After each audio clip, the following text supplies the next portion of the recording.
Welcome, everyone, live from the Virgin Islands. This will be the final review session for the Florida bar exam. And we're super excited because the day has finally come and we can take our test. So I was telling the class before the recording started that the Florida bar exam is super passable. And everything you'll need to know, I will go over right now.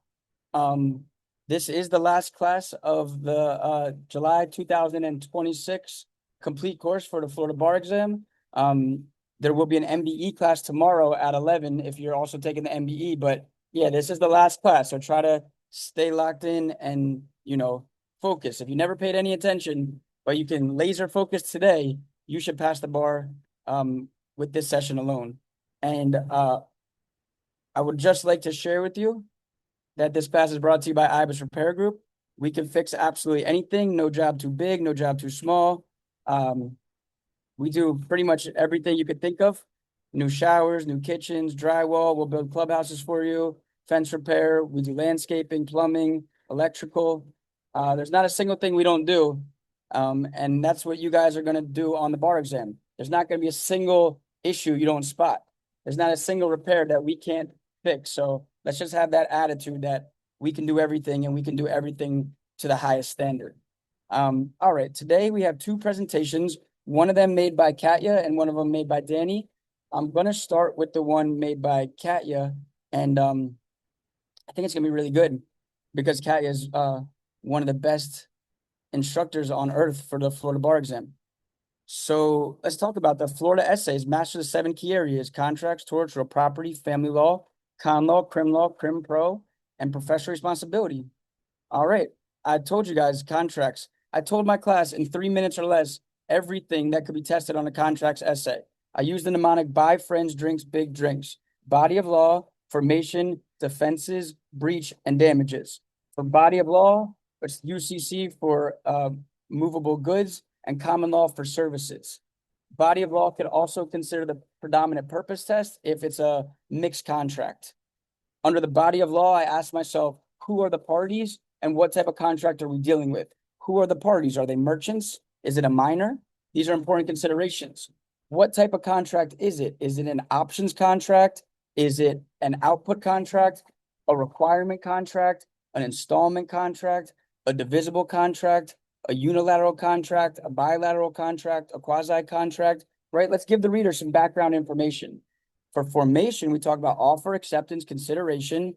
We think about common law using the mirror image test, UCC using the battle of the forms test, and that has the additional considerations of the additional terms, if it's material or immaterial, the knockout rule, and then whether or not we should apply UCC gap fillers. Essential terms test is something I also consider here, right? If it's the UCC, we don't need the price, but we need a description and the quantity, unless it's like a requirement or an output contract.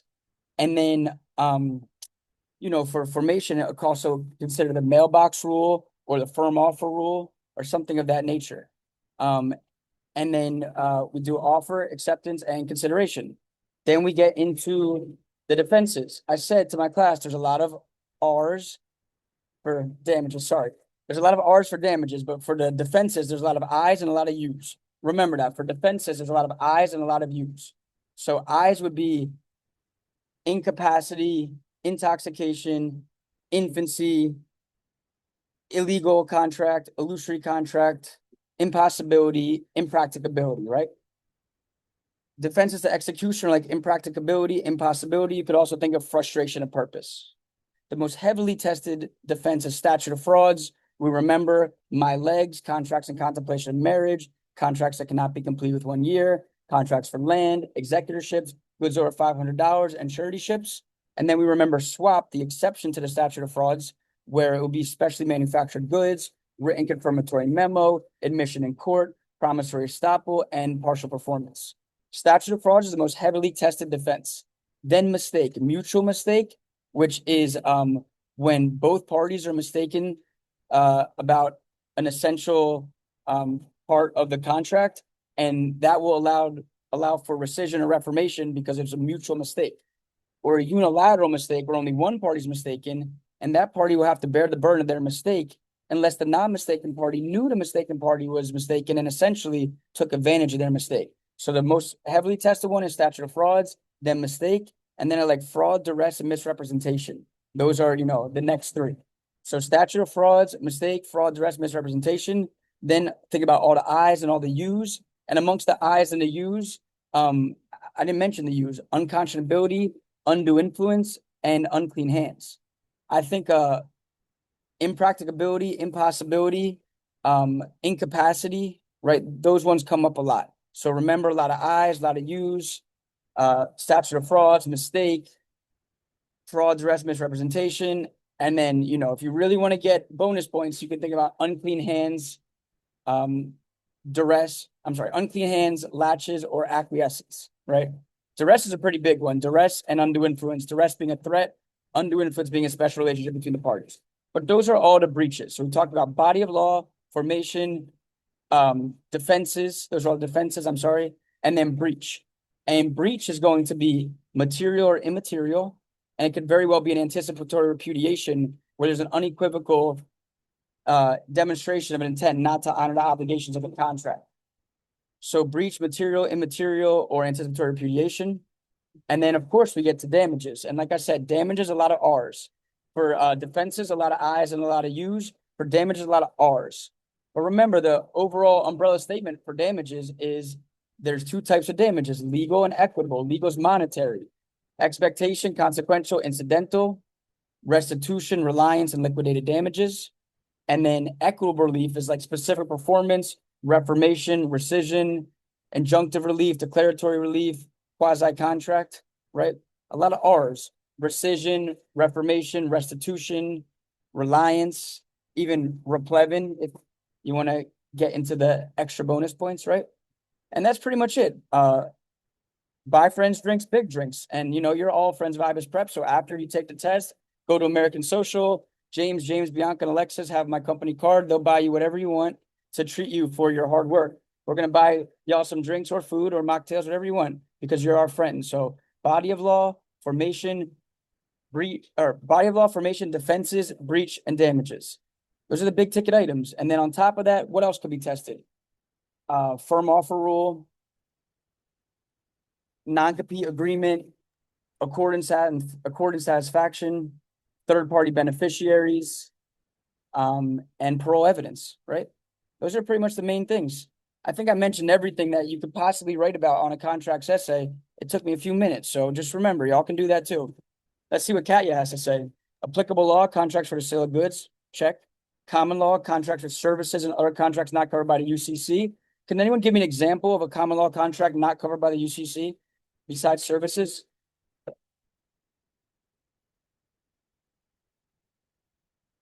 Heather, what do you think?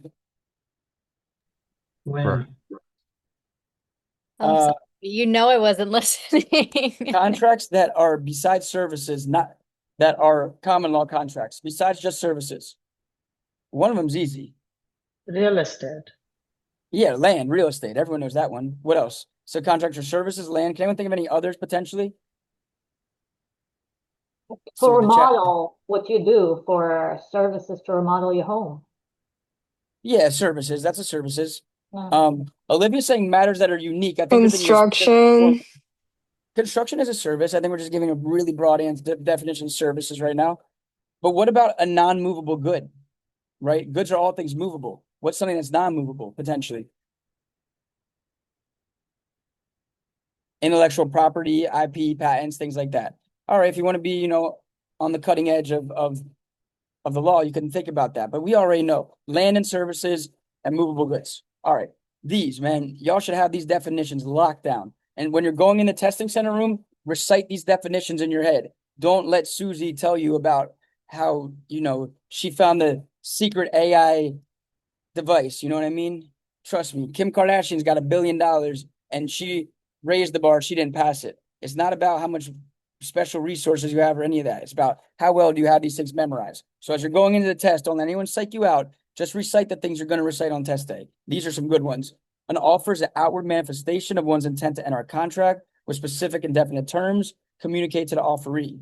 Acceptance, some outward manifestation of the offeree's intent to enter into a contract.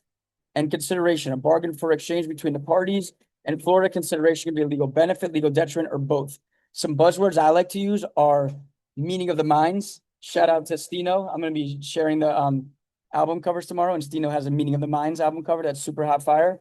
I like intent to be bound and mutual assent. So those are some buzzwords I like to use for contract formation: meeting of the minds, mutual assent, and intent to be bound. I try to use buzzwords on the essay. I try to write very sophisticated, like, so,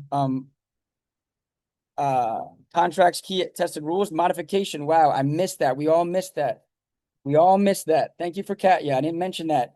Modification. I'm going to modify my speech and add modification. Important. A changing a material term to contract. Common law needs additional consideration. UCC, just good faith. For any of my whizzes out there, is there a time at common law we will enforce a modification even without consideration? Yeah, if the parties didn't know, or if it was like on like a boulder or whatever. Unanticipated. Yeah. And it's what? Under the circumstances, what is it? Unforeseeable. I like that. Unanticipated, unforeseeable. But what is the modification? In good faith? In good faith is decent, but I want to use the exact words. Fair and equitable. Let's go, Olivia. And Stino, I'm impressed, man. You guys are rounding into form. All right. Statute of fraud. So contracts must be in writing and signed by the party to be charged. Hello, Kim. We know that. My legs, marriage, contracts that cannot be conformed with 1 year. Land, executorships when the executor promises to pay estate debts from their own funds, goods for $500, and suretyship. Right. And if I shout out Kim Kardashian over and over, it's because I know deep in my heart I can get her to pass the California bar exam or any bar exam in the country in February, or your money back, Kim. I promise you. All right. Minority. Contract is voidable to option to minor. Facts, but it can be ratified upon the age of majority, right? Unconscionability shocks the conscience and unfairness, could be procedural or substantive. Impracticability due to unforeseen circumstances. Though performance is possible, it's become too impractical, meaning difficult or expensive, right? It's an argument. Tommy will argue it's impractical. Susie will argue it was foreseeable. You got to sell me the widgets. Impossibility. Objectively, no one could perform the contract if the contract becomes illegal to perform. Impossible. The car I was going to sell you burned on fire to the ground. Impracticable. The car that I was going to sell you is in Alaska, but I do have a solution. I now own Ibis Auto Transport, so I could actually transport that car from Alaska to you. So besides repairs, I can do transportation. I also own a boxing gym in Winter Haven, Florida. If you want to get your anger out after the test, go up to Winter Haven, check out my gym. All right, contracts. So key essay tested rules. So minor breach, if the parties still receive the benefit of bargain, they could only sue for the breach of the actual damages. The non-breaching party must still perform. A material breach, so substantial that the party did not get the benefit, they may sue for the total breach. The non-breaching party must suspend performance. Anticipatory repudiation, in Florida, refusal to perform as distinct, unequivocal, and absolute. And then remedies, expectation, the default, put the non-breaching party in a position they would have been had the contract been performed. Recite that in your mind as you go into the test center. Reliance damages, if one cannot get expectation, unreimbursed expenses that you paid due to reliance, right? That's an alternative theory. Alternatively, Tommy could argue for reliance damages. And then consequential damages must be foreseeable damages as a result of a breach based on specific or special circumstances of non-breaching party. Maybe incidental, maybe mitigation, maybe cost of cover. Let's use these buzzwords. Let's knock the essay reader off their heads, Make the AI machine that they're grading your essay with explode via how many correct buzzwords you used, right? And then equitable remedies, specific performance, award when a contract is for something good, something unique like land, which is good, or especially manufactured goods. Rescission, awarded when there's no meeting of the minds, and reformation or revision of contracts so it reflects the party's true intent. Hell yeah. Good stuff here. Key tested essay rules. Oh, we're already on torts. All right. Those are the key things for contracts. Let's fucking go. Any questions that anyone has about contracts at all? I will say, if you guys are paying for your services in an installment contract and you have an outstanding invoice, don't make my debt collectors come after you, where we are able to use all remedies to collect. So please, it is not good karma if you owe us money and you take your test. That never translates. In fact, if you buy me tickets to the Heat game or you buy me a video game, there's 100% correlation between passing and those types of gifts. So I'm also in the market for a watch because of what happened to me last admin. All I got is this tiger eye necklace. I can't even tell what time it is. All right, so torts, key tested rules. All right, how does Andrew write about torts? One, I say this in everything. That's a modified comparative fault state. We abolish joint and several liability. And in Florida, punitive damages are limited 3 times compensatory of $500,000 or greater than 2. I say that on every fucking torts essay. It's relevant, right? I'm giving you background information. And then what else do? I talk about every tort under the sun. Every tort under the sun. If I step outside of my, if I walk on, no, I don't own this place. Let's say I step outside my house in Miami and my neighbor throws a rock and it hits me in the head and he yells, IBIS prep sucks and IBIS repair sucks and IBIS auto transport sucks. If he yelled any of those things, what claims do I have against him? One, it's going to be assault and battery. He threw a rock at my head. 2, it's going to be trespass. He threw a rock that intruded upon my property. 3, NIED and IID. I write them on every essay because now I have, distress whenever I walk outside. I'm scared. What else could it be? Defamation because he said IBIS repair sucks. Slander per se because he said it about my business, right? These are all different thoughts, Most people just think assault and battery. I'm thinking of all these things. And then I'm being like, well, maybe Andrew was negligent or, it was comparative because he walked outside without wearing a helmet on. However, that essay would fail because, you know what I'm saying? Like, no, I'm writing that. I'm saying Tommy would argue that Andrew was comparatively at fault because he walked outside without a helmet on. However, that's the most ridiculous thing I ever heard, and that argument will likely fail. I do that. I'm writing the counter argument every time, even if it's likely to fail. I'm harvesting points here. I don't care about nothing except getting a passing score, and I'm going to get it whether they like it or not, right? That's what we've dubbed as the fuck you method. Fuck you, essay grader. Fuck you, AI chat bot. If you think you're going to fail me, I wrote about everything. So Andrew's going to write about all of the intentional torts, if I can. Assault, battery, false imprisonment, trespass to land, trespass to shadows, conversion, intentional infliction of emotional stress, intentional misrepresentation, intentional interference of a business relationship. I'm writing about all those torts. I'm writing about the other torts too. The nuisance, the invasion of privacy, intrusion upon seclusion, Florida does not recognize false light, appropriation, misappropriation, public disclosure of private information. And then, of course, I'm writing about defamation, right? Defamation of a public figure, we need malice. Of a private figure, we only need mere negligence. If it's slander per se, it's a club is the mnemonic, crimes of moral turpitude, loathsome disease, unchastity about a person's business. And then I'm also going to discuss the media defendant rule, where in Florida, the media has 10 days to retract a defamatory statement. If they were to say something defamatory about Kim raising the bar, they would have 10 days to retract that, and they'd only be liable for actual damages. So I'm trying to squeeze in all the intentional torts and then negligence. There's no way I'm writing a torts essay without negligence. Someone did something stupid, right? So duty breach, causation, damages, causation, actual and proximate damages, not the same as contract relief, but we're talking about tort relief. We're talking about personal injury, pain and suffering, medical expenses, lost wages, loss of income, loss of consortium, right? These are some tort-related defenses. There may be punitive or damages. There may be punitive damages too, but I'm talking about all that good stuff, right? I'm talking about negligence per se. I'm talking about res ipsa loquitur. I'm talking about whether there's an intervening or superseding event that would have cut off liability, right? Vicarious liability. These are things I'm talking about. And then I'm thinking, all right, Florida. What's so unique about Florida? Oh, maybe it's the collateral source doctrine. Maybe it's the dangerous instrumentality doctrine. Talking about something. I'm trying to get my points. Who's bringing the claim? Are they a kid? Should they be held to the standard of care of a kid? Or, is it a little Isaac Newton and then they're smarter than the average kid and they could definitely have read at age 4? These are things I'm talking about. I say throw the kitchen sink at them for torts essays. Write about everything. And this argument will likely fail. IID will likely fail because it's ridiculous. Conversion will likely fail because it's ridiculous. But I still mentioned it. I still got my points. So let's see what Callie has to say. So Florida's a modified comparative fault state. If the plaintiff was negligent but responsible for 50% or less of the accident, the plaintiff can still recover, but their damage will be reduced. Florida has abolished joint and several liability, right? Negligence, conduct without wrongful intent that falls below the minimum degree of ordinary care imposed by law to protect others against a reasonable risk of harm. So in duty, the obligation to protect another from an unreasonable risk of injury. In Florida, duty of care is owed to a foreseeable plaintiffs to act as a reasonably prudent person in the same or similar circumstances. A duty is breached when a person fails to comply with the standard of care. Causation, actual cause, the plaintiff must show that but for the breach of the duty owed, the harm will not occur. And proximate, they must show the injury was a foreseeable result of the breach of the duty owed, right? There wasn't a intervening event that caused liability. And then damages, actual physical injury or property damage must occur.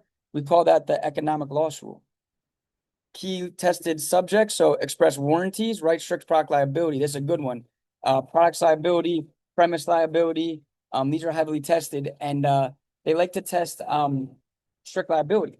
So express warranties created by a particular express representation, statement, model design, or sample indicating that the good to be sold is of a particular status or quality. The implied warranty of merchantability. When sold by a merchant, the goods are fit for their intended purpose. And the implied warranty of fitness for a particular purpose. The seller knew or should have known the buyer's special purpose, and the buyer relied on the seller's skill and judgment to furnish those goods. And then strict product liability. The plaintiff must prove the product left the manufacturer in defective condition. The product was sold by a commercial seller distributor. It was used by a foreseeable user who used it for its intended purpose. The product was unchanged from its original condition. I mean, it could be a foreseeable misuse too. Like, it's foreseeable that someone will use a lighter to smoke whatever, you know? The defect caused plaintiff's damages must be property or injury damage, not just economic. So if television explodes and it doesn't damage anything but the television, you'll get a new television. You'll get a refund. It's not a product liability case if there's not damage to other property or to a person. So yeah, when there's strict liability for inherently dangerous activities, wild animals, or strict products liability. Here's a tough question, Heather. Don't worry, I'm not going to ask you. But does anyone know another time where we could impose strict liability besides wild animals, inherently dangerous activities, and products liability? Oh, Bodies, Undeligible duty. Yeah. corpses. Dog bites. No, never mind. Okay, you guys are both not right, but you're not wrong about other things. Non-delegable duty, I like. It's not going to be strict liability, but it's still going to be, they're liable if they were, they're vicariously liable because it's a non-delegable duty. And then you said, mishandling of a corpse. That's not strict liability, but we infer damages. It's like almost like per se, like it's just like if you mishandle a corpse, then we assume that caused emotional distress for an NID claim. Let's see. Chemicals. I mean, chemicals, I would say, are inherently dangerous, negligence per se. Okay. Non-delegable duties, I like. IRACs are good. Don't forget the opposing argument. Stino's gonna get me a watch, my man. Don't believe him, just watch. You can't have debt on your name for character and fitness. Yeah, that's not good. That's not good. Dog bites, okay. Dog bites. Yeah, it's kind of like a wild animal where Florida's abolished the one bite rule, so you can be held strictly liable if your dog has, dangerous propensities. It's known to be aggressive. I kind of like that. Yeah, there. Shakira's my lawyer. She said, "What kind of watch? I don't want a Mickey Mouse watch. I want a Patek Philippe." No, I'm just kidding. All right. So, anyone have an idea? What if we were thinking about property? What if you were thinking about your neighbor's property? Are you ever strictly liable for damage to your neighbor's property? Yeah. If it was like if it went from your land to the other person's land, like oil or something. Okay. It's not my favorite answer. Anyone else have a stab at it? If you have a meth lab next door to your neighbor. That's an inherently dangerous activity. Okay. Does it have to do with the rights of the support, the Yes. underground support? Yes. When are you strictly liable for the subsidence of your neighbor's property? When? If there's no structure on it and it Well, collapses. there could be a structure on it, but it needs to be proven that the substance would occurred with or without the structure. It wasn't because of the weight of the building that there was substance. Yes.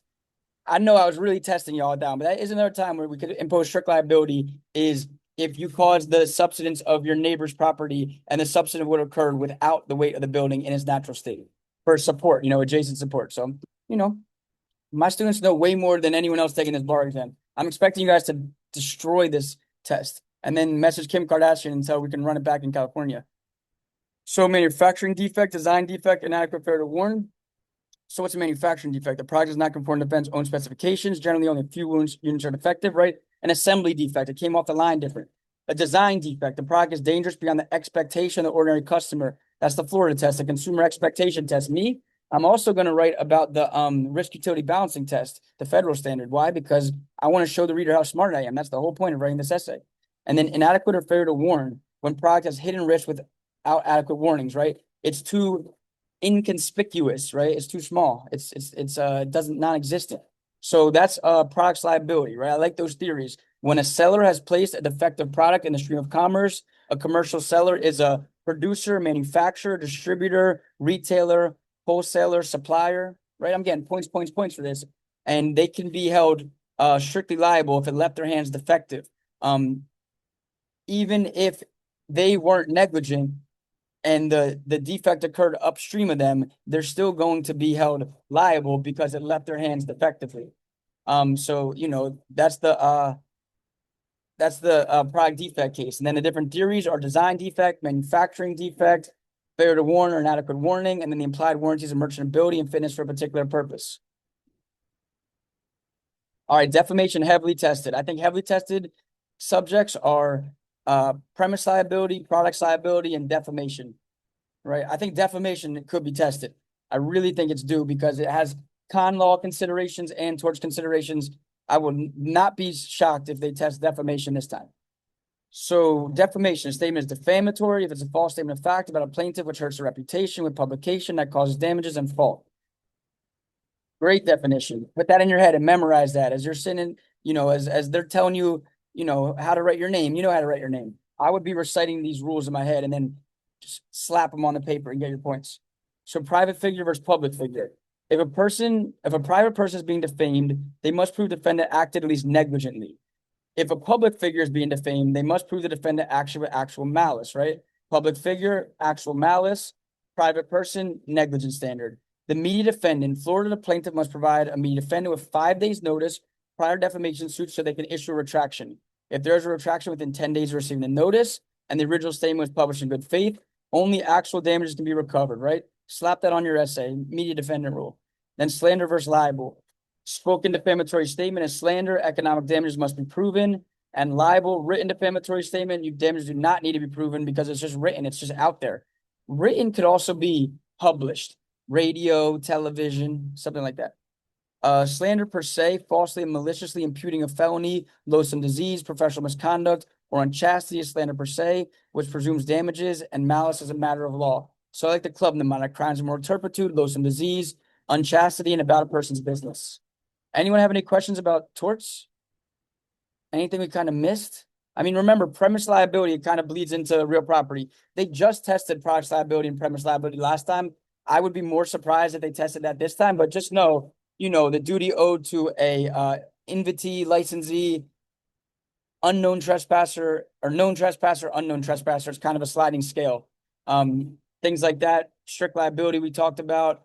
Remember the dangerous instrumentality doctrine, vicarious liability, respondent superior, superseding and intervening causes. Make sure you talk about all these things. Torts essays are my favorite. My favorite subject is torts.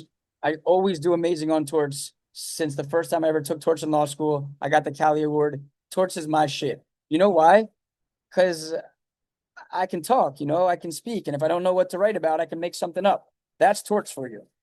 What's reasonable? Why should Susie get damages? Because Susie had to have her leg amputated, And why should Tommy pay for the damages? Because his dumbass hit her with the car. You know what I mean? It's a pretty obvious essay for me. And you just write about all the different theories.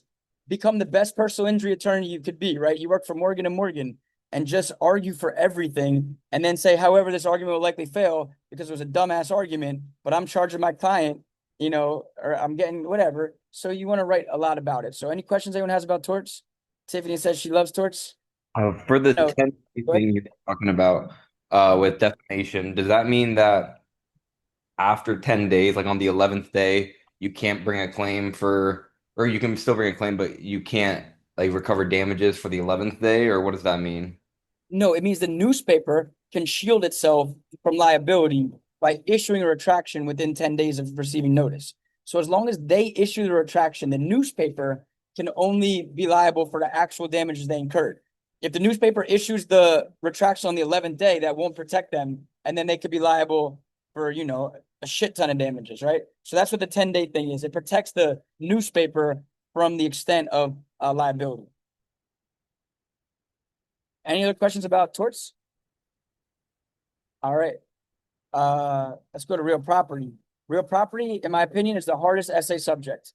There's no real way to like contracts and torts. I'm gonna write the same shit every single time and get a really great score. Real property, I actually have to read the case. You know what I mean? Real property, you have to focus on the facts. And if it's a landlord-tenant thing, it's gonna have nothing to do with a bona fide purchaser and notice and, you know, deed formality. You know what I mean? If it's a land sale contract and we're only talking about the contract itself, it's going to have nothing to do with an easement and adverse possession. You know what I mean? So like you can't just kind of write the same thing on every real property essay. I think there's different blueprints.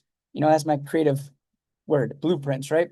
There's the landlord tenant one, you know, then there's the conveyances, the story of Blackacre, where it's like Tommy conveys it to Johnny, deed formalities, pure notice jurisdiction, lien theory state, mortgages, that kind of stuff. And then there's like the conditions to the property, like easements, and overuse of the easement and riparian rights and the right to a view or a nuisance or something like that, right? There's a lot of directions that could go with the real property essay. Just when in doubt, write it out. Mention it's a pure notice jurisdiction. Mention it's a lien theory state. Mention that land sale contracts need to conform with the statute of frauds. Mention deed formalities and the different types of deeds. You know, mention all the different types of easements. Talk about adverse possession, with color of title, without color of title. You know, just the more you talk about, the better, right?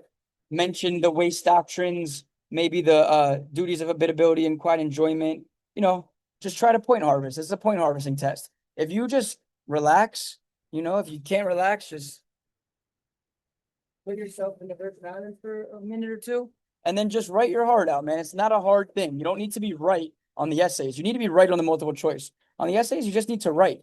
You don't need to be right. You just need to write. Right? All right. Damn, I just used write in 4 different ways right there. That's 5 ways. All right. Real property key essay tested rules. Right? Easements. An easement is a non-possessory interest to use land of another or restrict use of the land of another. Non-revocable and continues until terminated, right? Talk about all the different types of easements. Affirmative easement or a positive easement versus a negative easement. Usually they're going to be affirmative. We don't do negative easements. Yeah, I'll go over that, Eric. Don't worry. We don't do negative easements in Florida except for one. Does anyone know what negative easement we do respect? Actually, I'd say 2. No, I'd say 1. I'd say 1. Does anyone know what negative easement we do protect? Yeah, riparian rights, right? I can't just, you know, if I live on the canal, I can't just put a dam in it and now Susie can't take her boat to the game. Man, I almost bought Heat season tickets and then LeBron went to my other favorite city, Philadelphia, so good thing I didn't. I'm still gonna go to hella Heat games, especially when the Sixers come to town. But yeah, good thing I didn't pull that trigger because my plan wouldn't have worked. But anywho, riparian rights. And the reason I'm thinking of the Heat is because a lot of people take their boats to the arena. Miami's got, you know, boat parking. But yeah, we don't recognize the right to a view, the right to sunshine, the right to wind blowing in your face, none of that. But we do recognize riparian rights. Easement appurtenant, right? It takes 2. It takes 2, babe. But I'm listening to Vibes Cartel. Easement appurtenant, right? It takes 2. It's 2 neighboring pieces of land. One has the right of access. Easement and gross is usually commercial, like a utility company has the right to put a pole on your property. The dominant easement derives the benefit. The serving easement serves the other property, right? Express easements, easement by prescription, right? Implied easements, easement by necessity. These are all different types of easements. So easement by prescription acquired by, okay, she goes by Coach. I prefer Ocean. I'm an Ocean lover, but Coach is good. I heard something about like Shakira. What was it? You know what it was, Shakira. You could type it in the chat. How do you remember? Oh no, that's adverse possession. Okay, all right, that's adverse possession. Okay, so easement by prescription, no exclusivity, continuous, 20 years in Florida. How long is adverse possession in Florida? Does anyone know? 7 years for adverse possession, 20 years for easement by prescription. They get this shit hella wrong in the model answers. Don't always listen to the model answers. Listen to us. Right? 20 years for easement by prescription, 7 years for adverse possession. So, coach, continuous, open, notorious, actual, not exclusive, and hostile without permission. I like that. Easement by implication. There was once common ownership. There was prior to severance, the owner used the land as if there was an easement on it. After severance, there must be apparent and continuous use, and it must be reasonably necessary to dominant estate's use and enjoyment. And then easement by necessity when the property is landlocked, it's hemmed in and has no access to a public road. So I typically think of like express easement, implied easement, affirmative easement, and negative easement, easement in gross, easement impertinent, easement by prescription, easement by necessity, and there's even such a thing as easement by estoppel that you could think of. All right, real property commonly tested rules. Yeah, deed formalities for sure, for sure. I sold my house recently and I got a letter from the county, which was like, hey, just to let you know, someone recorded a deed at your house. Like, are you cool with that? That's what happens in real life. You know what I mean? In real life, there's not all this bullshit that goes on the bar exam. You get noticed if someone tries to record a deed and that's your house. But like on the bar exam, it's a lot of hypothetical situations that would never occur in real life, but this isn't the real life. This is the bar exam. Just do what the bar wants. Just spoon feed them what they want, you know? Yes, sir. Thank you, boss. This is what you want. Please give me my promotion. So a deed needs to be in writing, reasonably identify the parties, description of property, signed by the grantor, 2 subscribing witnesses, delivered from seller to buyer, express intent but not physical, right? There has to be delivery. And acceptance of the deed is presumed unless evidence to the contrary. The doctrine of merger, the contents of the contract merge into the deed. So after the deed has been executed, you can't sue on breach of contract claims. You have to sue under the deed warranties. General warranty deeds includes the 6 warranties that guarantee quality of title of land is fine. Does anyone know the 6 warranties of a general warranty deed? And Carol and Eric, I haven't got there yet. I'm gonna get there. Trust me. I'm gonna get there. We're not there yet. But we're gonna get there. But does anyone know the 6 warranties of a general warranty deed? Covenant of ceasing, covenant of right convey, covenant against encumbrances, those are the present, and covenant against quiet enjoyment, covenant against warranty, and covenant of further insurance, those are the future on the old wrongly Right. land. And you know why you know got that one right? Because I asked Yeah, you because I got it previous wrong the class. last time. Exactly. That's how you learn. There's a method to my madness, man. I love calling people out because if you stumble one time, you're not going to stumble again. You're going to learn it. That's what you guys got to do this weekend. Find what you're stumbling over and then smooth it out like you know it just did, right? SEC quiet football game. I'm ready for football season. Soccer season, I give it a B. A B. Not a B minus, not a C, not an A. I wasn't that intrigued. But the World Cup, I give a solid B. I know a lot of y'all are happy Spain won. I don't really care. It was good for them, but soccer it's not gripping to me like football. I'm sorry. It's the American in me. I'm in America right now in the Virgin Islands. Okay, but anyway, SEC quiet football game. SEC is a football conference. Quiet football game is kind of a joke because it's the loudest conference on earth. So SEC is sizing, E is right against encumbrances, C is right to convey. Q with the future warranties, quiet enjoyment, further assurances, and general warranties. So I remember SEC quiet football game. That helps for me. General warranty deeds have all the warranties. Special warranty deed gives no guarantees regarding how title was before the seller's ownership. And then a quick claim deed, they make no guarantees about the quality of title. They convey whatever the interest grantor has. Remember in Florida, we have some special rules about residential real property sales, including Johnson v. Davis, right? That a seller of residential real property has a duty to disclose defects they knew of or should have known about. Here are the present warranties. Oh, nice. Sizing that they own the land, convey that they have the right to convey it, to grant property to a buyer against encumbrances. There's no physical title encumbrance on the land. Then the future warranties that can only be brought, that these warranties have to be brought the day of closing. These can be brought in the future. Quiet enjoyment, no third party claiming lawful title. Covenant of warranty, they agree to defend against reasonable claims of title by a third party and to compensate the grantor for any loss sustained by claim of superior title. So they have no duty to compensate them if they win the claim, right? And then further assurances that if there's an issue, they'll perform reasonably to perfect title. All right, here we go. Adverse possession. We're getting there. We're getting there, Eric and Carol. All right, so mortgages.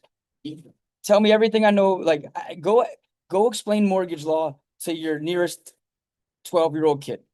That's how you know mortgages. And let them ask you questions. I can't comprehend. I mean, I can because I'm a man of the people and people make common errors, so I can comprehend it. But it's a lot.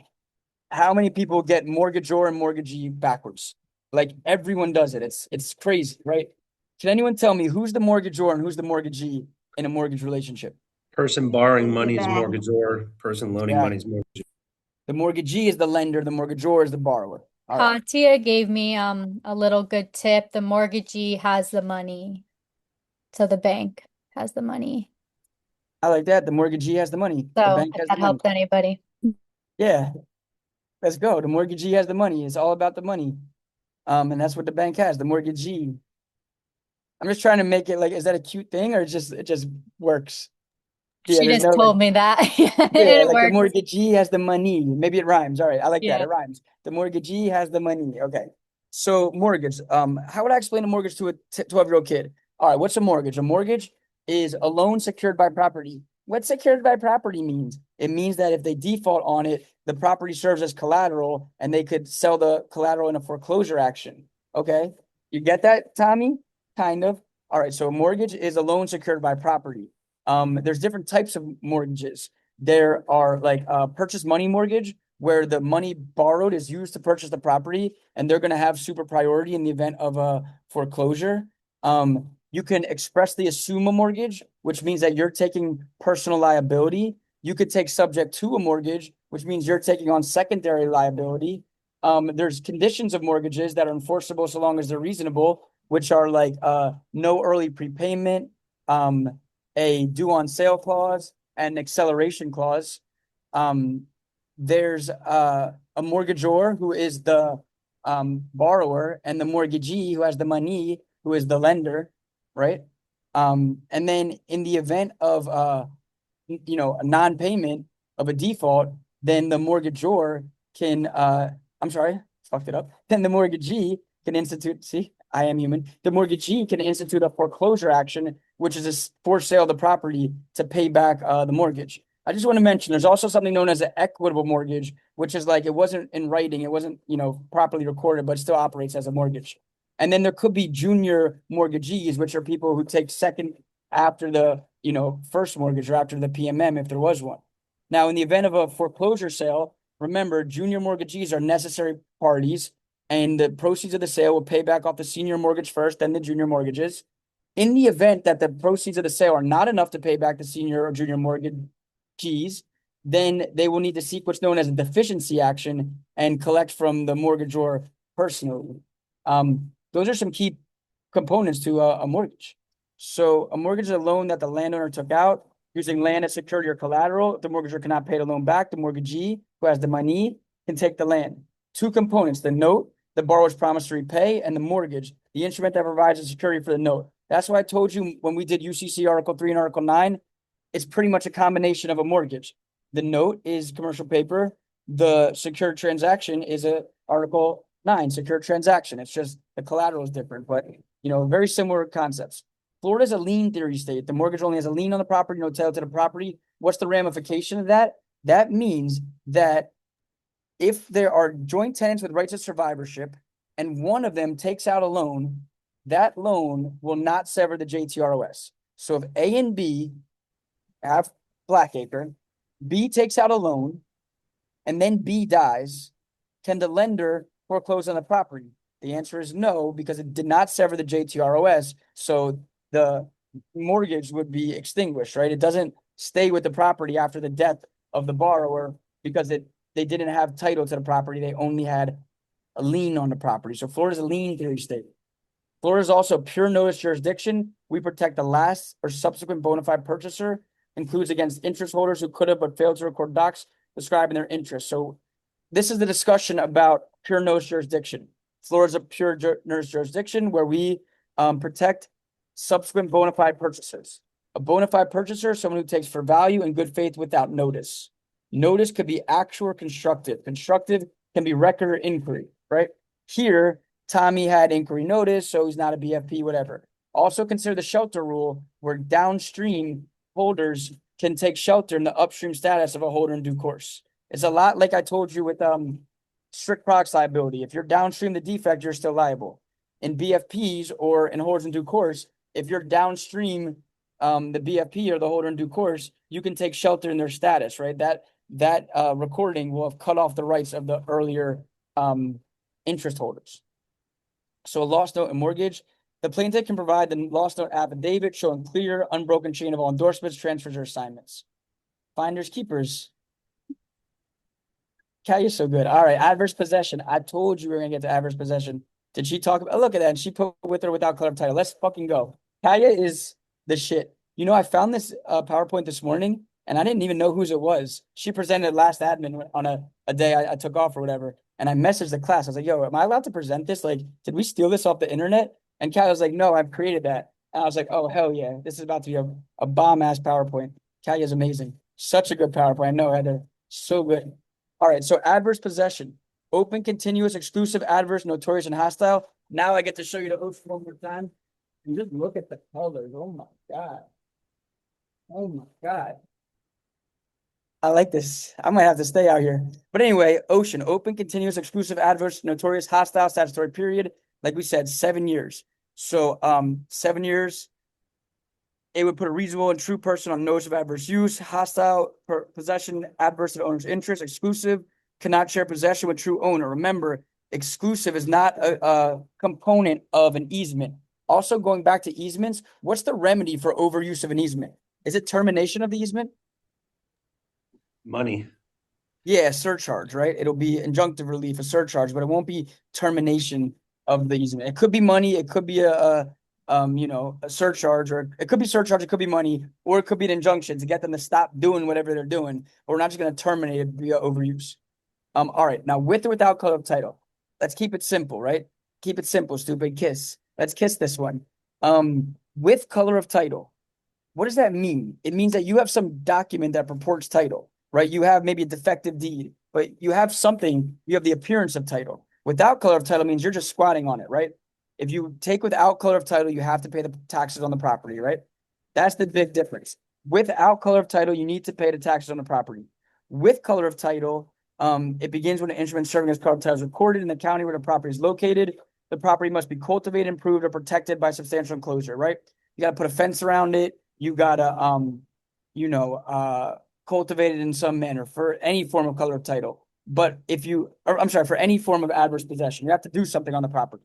But without color of title, you have to have actually paid the taxes as well.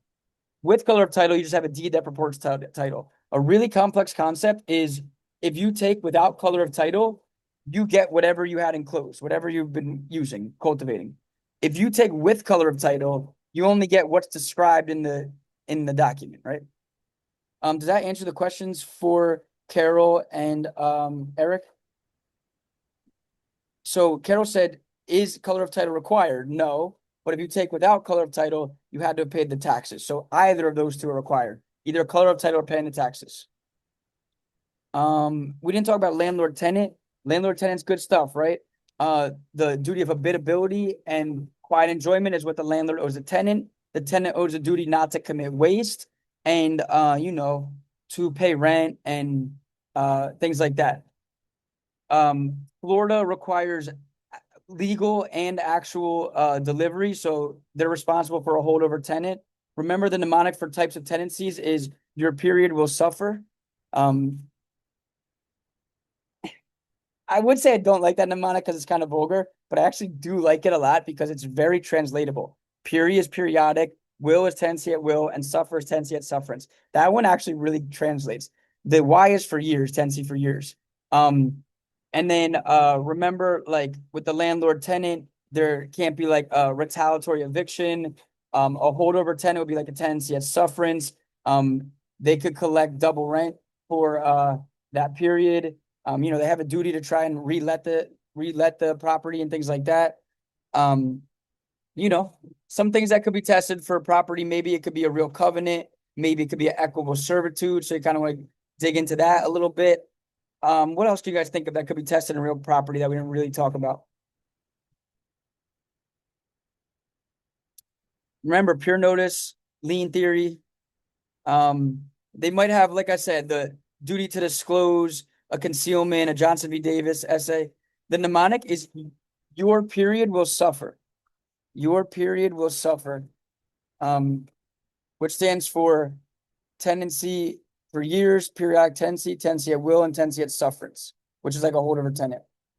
Real property is going to be really tough. Don't be mad at me when they're like, Andrew, the real property essay was tough. Like I told you, it was going to be tough. Just stand in a fire and deliver and just write things and you'll get points. All right, family law, not a tough subject. I had a student yesterday tell me she's you know, going through a divorce, has some kids. I have another student going through a divorce. A lot of y'all are going through divorces. That's why I'm 36 and not married, right? I tried to skip that phase, but it still might come for us. I saw on the beach yesterday, it was like an 84-year-old dude and like had to be like a 25-year-old woman at most. You know, that's what happens, and vice versa. So, divorce, they're saying that what's it called? Gray divorces are high right now. People getting divorces later in life. Divorces are a key thing to talk about. Family law is easy though. We all know about divorces. We all know about alimony. What are the different types of alimony, right? Periodic, durational, temporary, pendente light, bridge the gap, rehabilitative, right? Child support's in the best interest of the child, the best interest of the child, the best interest of the child. Write that over and over again. What else do you have to really remember besides alimony, different types of alimony? Nothing too much. Let's see what we got over. Yeah, UCCJA, prenup, all these things. All right. So grounds for divorce.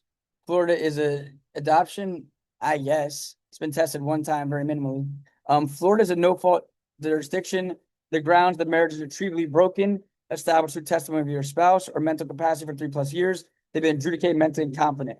Duration of marriage, which we consider in alimony and child support. And remember, in a prenup, you can waive alimony. You cannot waive child support. The duration of marriage, short term, less than 10 years, moderate, between 10 and 10 years, 10 and 20 years, and then long term, 20 years or more. So equitable distribution, right? Where equitable distribution state, property will be split equitably, but not necessarily equally. 50-50 split is a starting presumption, but the courts look at several factors to deviate from the 50-50 split. Yeah, Nicole's saying adoption was tested in 2023. Yeah, it's been tested once.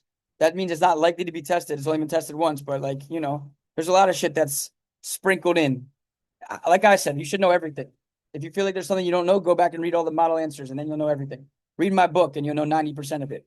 Listen to this PowerPoint and you'll know 75%, right?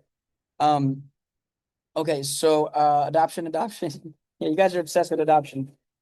It's just the human mind. It's like people are obsessed with commercial paper and secure transactions. It's the uncertainty that scares us, I know. But fear not.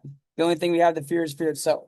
So equitable distribution, it's a equitable distribution state. Okay, they could have time sharing. And I kind of clarified this in my own mind with a student the other day because I was trying to explain it. I was like, wait, I don't think I understand this. So I used the internet and found it out. You guys are allowed to do that. In 2026, there's no excuse for not knowing something. Ask Claude to ask AI to ask Perplexity, right? Okay, so what was I talking about? There are different types of time sharing. We prefer split, right? And we really prefer shared. Shared is nice. Like it's, we'll share the responsibilities. You'll only get sole if you're a menace to your child. You're on drugs, you're abusive, something like that. Now, when it comes to split, the split is like, is it 50-50? Is it 80-20? We prefer a 50-50 split if we can, but maybe we can't. Now, when it comes to shared, there's two types of shared time sharing, right? So you notice saying parallel. Does anyone know the other one? I'll accept two answers. Does anyone know another type of shared? All right. Collateral, I never heard that word before, but I never heard in this sense, but maybe, Francesca, maybe I don't know that. But what's another type of shared time sharing? Can't say you didn't learn anything today from my PowerPoint. And this wasn't even on Caddy's PowerPoint. So I need a raise. You guys keep telling me my tutors need a raise. No one talks about me needing a raise. What do we think? Nothing? Natalia, we talked about this one. You and I. I know. I mean, you can have let's see, people already putting shit in the chat. Alternating, I'll accept, but what's the word we use, Natalia? Universal? Ultimate. Ultimate shit, yeah. Ultimate. Uh-huh. I also heard dynamic. You guys are saying alternating and collateral, sure. But ultimate, we think of ultimate and parallel as types of shared time sharing. What's the difference between ultimate and parallel? You guys are learning something today. Parallel means Tommy and Susie fucking hate each other, and they're gonna raise the kid parallel with no interaction. Ultimate or dynamic means Tommy and Susie actually get along. It's just, we've gone off, we want different things. Maybe Tommy came out of the closet and, that's, I live in South Florida. I've seen that a lot. I've seen that a lot with people I know where one of them was not sincere about their orientation.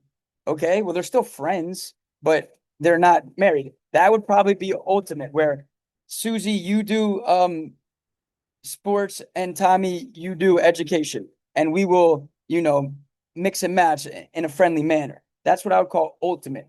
Parallel means Tommy and Susie fucking hate each other. You take him for 40%, I take him for 60%, and we just don't even talk, right? That special texting app goes crazy. What are you talking about, Shakira? When the parents are in such bad terms that they have to use like a court set up special messaging app, and then everything like kind of ends up going into evidence because it's like, I guess it's like a court app or something like that. Yeah, of course. There's no reasonable Yes, talking expectation of parents. privacy. Yeah, talking parents. Yeah. All right. I could see it. It happens all the time. That's why family law is a huge practice. And that's why, everyone's like, oh, you should be married with kids by now. And the people who say that to me have been divorced. And I'm like, is that really the advice you're giving me? And like, yeah, but I love my daughter. That's what one of my business partners was telling me the other day. He's like, yeah, but I love my daughter. I'm like, yeah, but you and your wife hate each other. I know it sounds selfish, but like I would prefer that I had the best of both worlds. I'd love to love my daughter and my wife. So, give me some time, let me feel myself out here. But to each their own, to each their fucking own. All right. So marital property is, yeah, it's all about money and nothing about the kids. Yeah. It's all about So, money. Go ahead, Andrew, Eric. really quick. So ultimate is they're basically they Friend. sort of still share the relationship in terms of the child to Think of ultimate as Tommy does sports, Susie does education. It's by content, it's by subject. Whereas parallel is like you just do everything half the time and I do everything half the time. We have no there's no it's not copacetic at all. Gotcha. There's no friendliness, there's no overlap yet. It's parallel for my mathematicians out there. That's what it means. It's parallel. There's no overlap. They're parallel to each other. They hate each other. All right. Marital property acquired during the marriage by either spouse, and non-marital before the marriage, during the marriage as a gift other than from either spouse, bequest, devise, or descent. So they'll actually do that. Tommy will say this is marital property. Susie will say that's non-marital property. We'll split the marital property evenly, and the non-marital property will go back. It's presumed 50-50, but it's not necessarily equal. That's community property. This is equitable. So alimony types, right? This is big test. Remember, they no longer have permanent alimony in Florida, but you can be grandfathered in. And they've changed the time from, 10 to 20. Now it's 10 to 20 instead of 7 to 17. It's now 10 to 20. And you guys are also talking about, modification of a final marital settlement agreement. It no longer needs to be an unanticipated change. It just needs to be a substantial change, right? So alimony types determine whether alimony should be granted. Court must make specific determination in writing as to whether each party has actual need for alimony and whether either party has means to pay such necessary alimony. So one, pendente light alimony from separation until marriage is dissolved, right? During the pendency of the litigation. Bridge the gap alimony allows the party to transition from marriage to single, may not exceed 2 years or be modified. Just bridging the gap. Rehabilitative alimony may not exceed 5 years to help party establish self-support, may be modified, right? Susie wants to go back to nursing school. Durational alimony, not for marriages less than 3 years, may not exceed 50% of the length of a short-term marriage, 60% of the length of a moderate-term marriage, and 75% of the length of a long-term marriage. Like if you can remember these factors and things like that, you are going to smash a family law essay. Most people don't know shit about family law. The standard is need and ability, said my tutor, to always add that. Who said that? Was it was it an Ibris prep tutor? Yes, Glenn. Oh, Glenn is solid. Yeah, we're gonna rock with that. So Yeah. need an ability, yeah. Glenn's the man. And I don't know if you guys know this, but did anyone know who Glenn's wife is? No. She presented family law. Emily. Remember, it was Marion and Emily? Emily presented family law with Marion, is married to Glenn. It's a family affair at IBIS Prep. Permanent alimony has been abolished. But remember, you can be grandfathered in. All right, so parental responsibility and child support. Parental responsibility refers to the legal authority and duty of parents to make decisions regarding the care, education, health, and welfare of the minor children. Time sharing, both parents are entitled to frequent continuing contact with the children. Plans specifying which parent minor children will be at certain times. Like we said, it can be sole or split. It could be sole or split. The split could be, we assume 50-50. We're going to have shared, and the shared could be parallel with no overlap, or ultimate, which is dynamic and flexible and, copacetic. So child support based on the needs of the child with the parent's ability to pay considered. Child is entitled to support from both parents. The court must have SJ and PJ over the obligor. Parties cannot bargain away child support payments, right?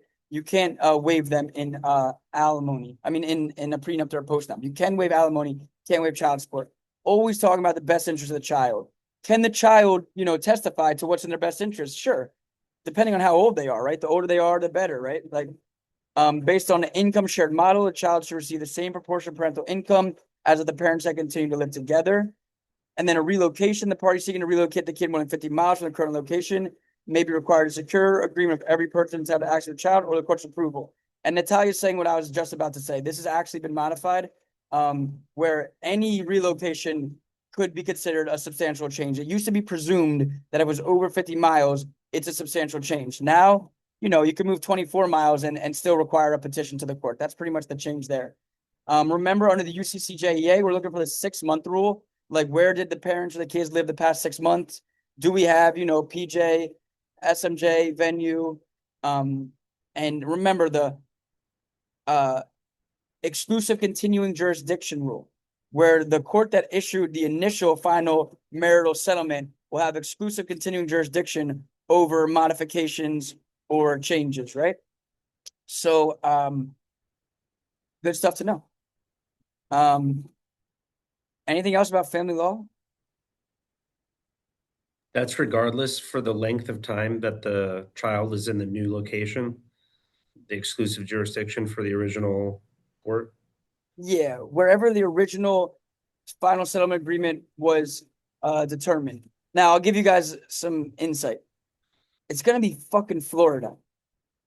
The answer is not going to be Georgia should have jurisdiction, because you guys haven't studied Georgia law. It would make no sense. So if you're stuck between should it be Georgia or Florida, lean towards Florida. I mean, again, nothing's absolute in the world of bar prep and tests and exams like that. I know, but that's some advice I would give you. It's probably going to be litigated in Florida because you're taking a Florida bar exam. Could someone explain this to me? Because I honestly don't feel confident enough to explain it. What are the statutory guidelines when it comes to alimony, child support? And then there's a 5% deviation. They need to get court approval. Does anyone have any insight on the statutory guidelines? You take the combined income of both of the spouses, and then any deviation of more than 5% needs written findings. Exactly. So you take the total incomes, and then there's statutory guidelines about how it will be distributed. And if you're going to deviate more than 5% from the statutory guidelines, there needs to be, what'd you say there needs to be, Ben?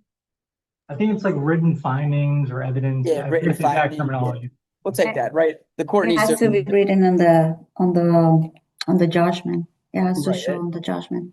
It has to be included in the judgment about why we deviate from Yes. statutory guidelines. Yeah. All right. And it also has to do with if there's a special needs or special financial hardship. Exactly.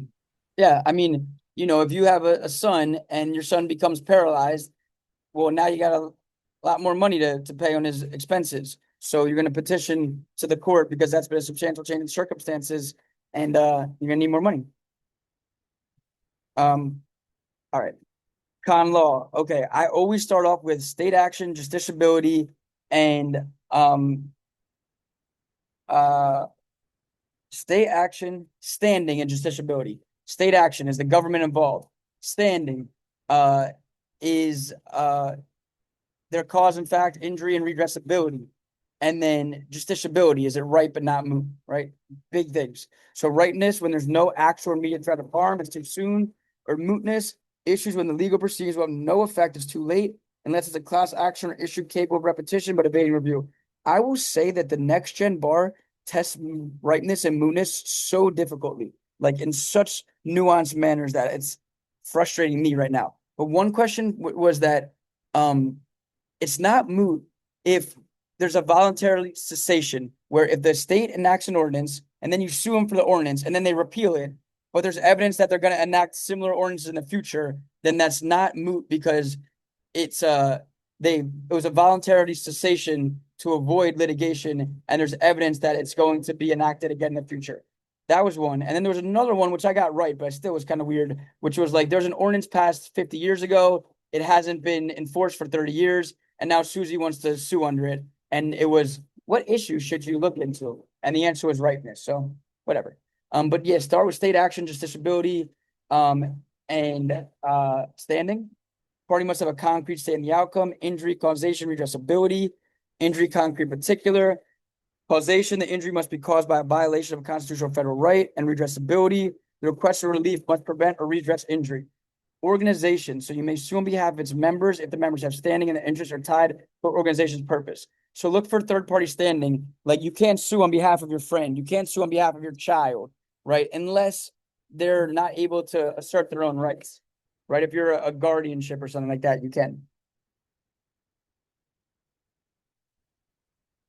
Equal protection. All right, what's always tested on common law essays regardless? Due process, equal protection, vagueness and overbreath, separation of powers, and that's the one everyone missed. Separation of powers. Think of the buzzwords: usurpation, entanglement, entwinement. That's going to be separation of powers, right? Where they've usurped, they've entangled, they've entwined. There's been some stepping on the toes. Encroachment, that's the main one, right? Encroachment. All right, so equal protection. The Fifth Amendment for federal, the 14th Amendment for the state, right? Via reverse incorporation, for sure. So it provides that no state shall deprive its citizens the equal protection of the laws. The Fifth Amendment includes the rights guaranteed by equal protection. So they must show discriminatory purpose behind the law. It was targeting, it was aimed at suppression. Florida Constitution provides equal protection of law similar to the Fifth and 14th Amendments of the United States Constitution. Suspect classes in general, race, ethnicity, national origin, and if analyzing a state law, alienage. And then suspect class in Florida, race, religion, national origin, and we add physical disability as a suspect class, right? So they're targeting a specific group of people. It's going to implicate equal protection. Quasi-suspect classification, intermediate scrutiny for gender illegitimacy. This right here, this shit right here, you gotta know. This is back to what I'd be reciting in my head as I'm sitting there while, Michelle Gavagni or whoever it is telling you, how to write your name, right? You should just be reciting the laws in your head that you anticipate writing. Ethics for sure. So strict scrutiny, the state bears the burden of proof to show that the statute is narrowly tailored to furthering a compelling government interest. Implied requirement for the least restrictive means applies to fundamental rights and suspect classes. Fundamental rights are like, right, First Amendment rights, which are freedom of speech, freedom of religion, freedom of the press, freedom of petition, freedom of assembly, freedom of the press, so freedom of speech, freedom of the press, freedom of religion, freedom of petition, freedom of assembly, freedom of association, right? Those are First Amendment protections. Also, any other fundamental rights are in the Constitution. And then right to privacy, which is heightened in Florida, expressly provided in our Constitution. The right to work, the right to unionize, the right to vote, the right to be a candidate. We have the right to contraception, the right to marriage, the right to procreation, the right to educate your children, the right to direct family relations. Any other fundamental rights y'all can think of? Intermediate scrutiny, the state bears the burden of proof to show that statute is substantially related to an important government interest. Quasi-suspect classes like illegitimately and gender. When else do we use a form of intermediate scrutiny substantially related to important government interests? Does anyone know? Any other times? Content neutral speech Time, for place, and manner, content neutral speech. It's Well- intermediate and it has to narrowly tailor and have alternative avenues of communication. Any other ones? Kluger doctrine, isn't it sort of like intermediate scrutiny in Florida? Yeah, I would say, yeah, kind of like the Kluger doctrine, right? Maybe dormant commerce clauses are kind of forms of intermediate scrutiny. I like what Francesca's saying, commercial speech, right? Commercial speech is subject to narrowly tailored to an important government interest and substantially related, right? Nice. And then rational basis. The plaintiff bears the burden of proof to show that the statute has no rational relation to legitimate government interest. These scrutiny levels should be shown up on your paper for sure. Due process, substantive due process, and procedural due process.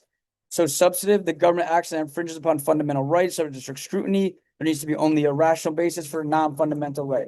Like we said, right to travel, right to work, right to vote, right to unionize, right to be a candidate, contraception, marriage, procreation, right to control the education of children, right to control family relations.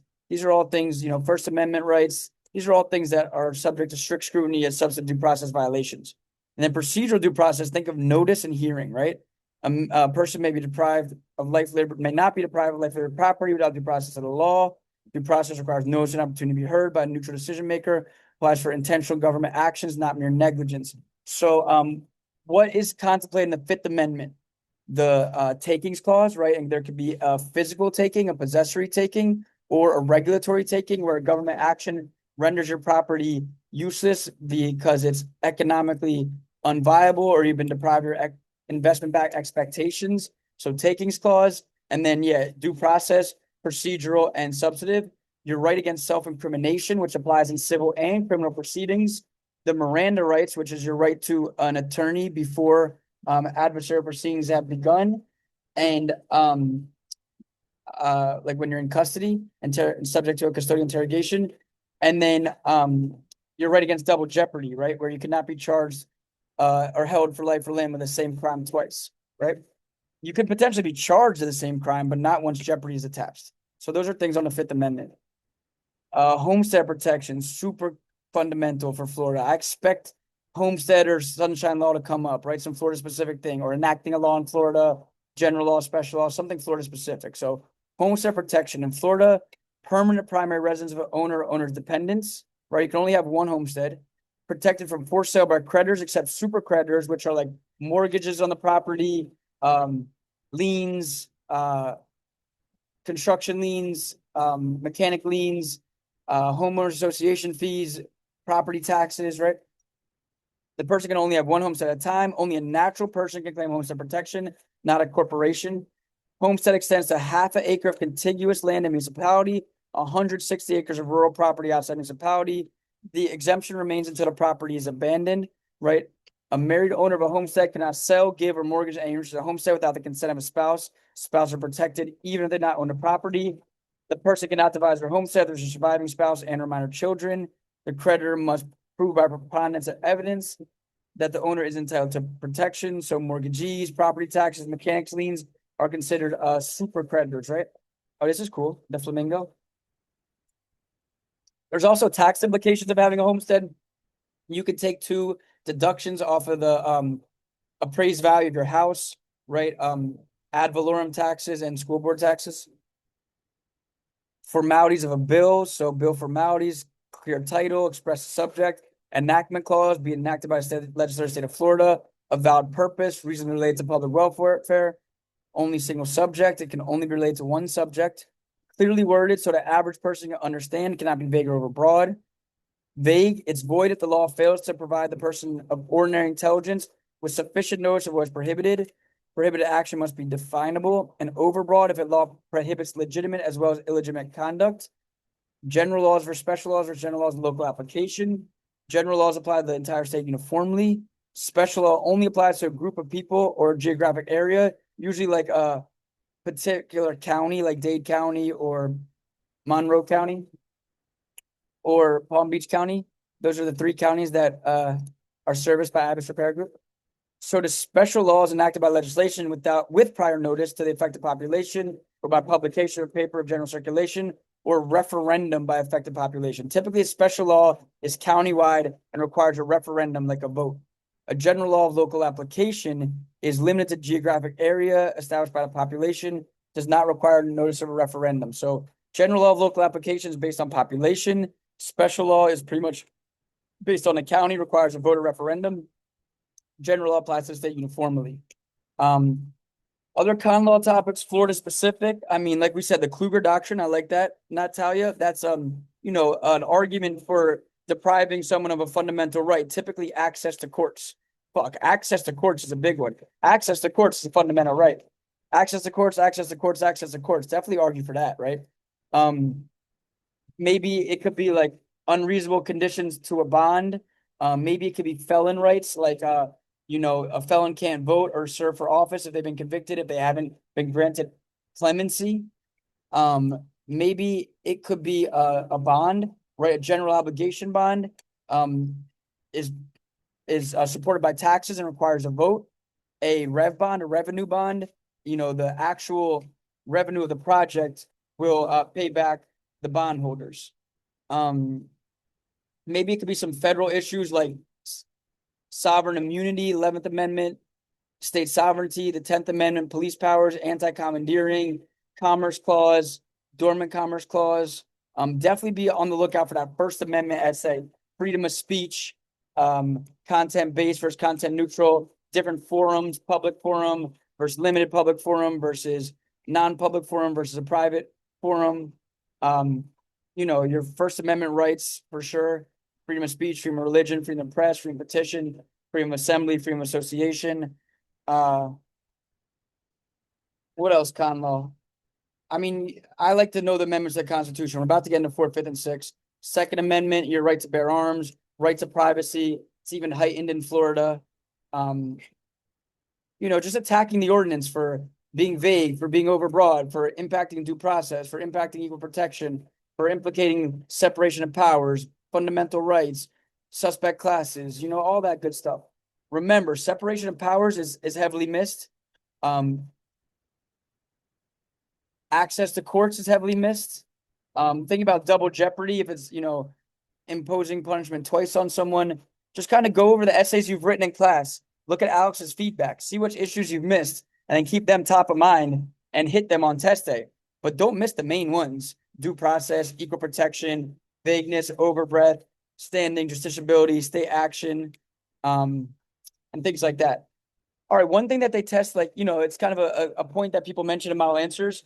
It relates to torts and con law, is that Florida has waived sovereign immunity for tort claims and for planning decisions, but not operational decisions. So that's something that you could add if it's a tort case or it's a con law case. Sunshine law. Okay, sunshine law wasn't talked about. That's crazy. But Katya is so amazing. We don't even care. We give her all benefits of the doubt. These are, commonly tested rules. She didn't say the most commonly tested, but I like sunshine law. Sunshine law is a right of access where all people have a right of access to governmental proceedings. The exception if it's, only two people, not including the governor. And the sunshine law means that there's a right of access to governmental proceedings, to the minutes, to the recordings and the things like that. So make sure you write about the sunshine law that, they can't have secret private meetings. A good counter argument to the sunshine law is Florida has a right to privacy, but I think the sunshine law argument is always going to prevail. So make sure you're looking out for sunshine law, homestead exemption. I'm thinking, it could be a defamation essay for sure. I like there being a classic contracts essay. I know you're GOAT, right? The guy. I know this guy. He's the GOAT of Reddit. I'll give him that. Good for him, man. Shout out to everyone who's making money out there. I salute anyone making money. But he predicted, he's never taken the Florida bar exam, but he predicted Florida, which, I have my issue with, but whatever. I'm not gonna hate on someone getting money and getting money. But he predicted property was gonna be tested. He said con law, family law, and property. Well, ethics will definitely be tested, so I should have mentioned that. Con law, yeah, is always gonna be tested. You get no points for that. And then family law, okay, everyone's kind of predicting family law because it wasn't tested the last time. It's kind of due. Sure. Now here's where he just flipped a coin, right? I'm flipping coins. We're flipping coins. He said property. I'm saying contracts, right? I think contracts wasn't tested as heavily. Yeah. All right. So uh, again, I'm saying contracts. He's saying property. Tommy's saying torts. You know what I mean? It could be any of them, but just be prepared for everything. I think defamation. I like to come up. I like obviously con law, family law. I like a nice contract essay to come up, but I'm actually low key predicting this in some regard, which is criminal procedure. I'm not predicting criminal law because criminal law is it was tested last time, right? And this is criminal law, first degree murder. And by the way, I told you guys that I like to salute, man. I like to give my props. There's two people I give props to for Florida law. The first one I'll show you today, which is Hornsby criminal law. I think this guy does a fantastic job, a fantastic job with the different crimes in Florida. You can click through any crime and learn about it in its statutory language. So I'll put this one in the chat. I'm a big fan of Hornsby. The other one, and I'll mention it when I do multiple choice after this, is shit.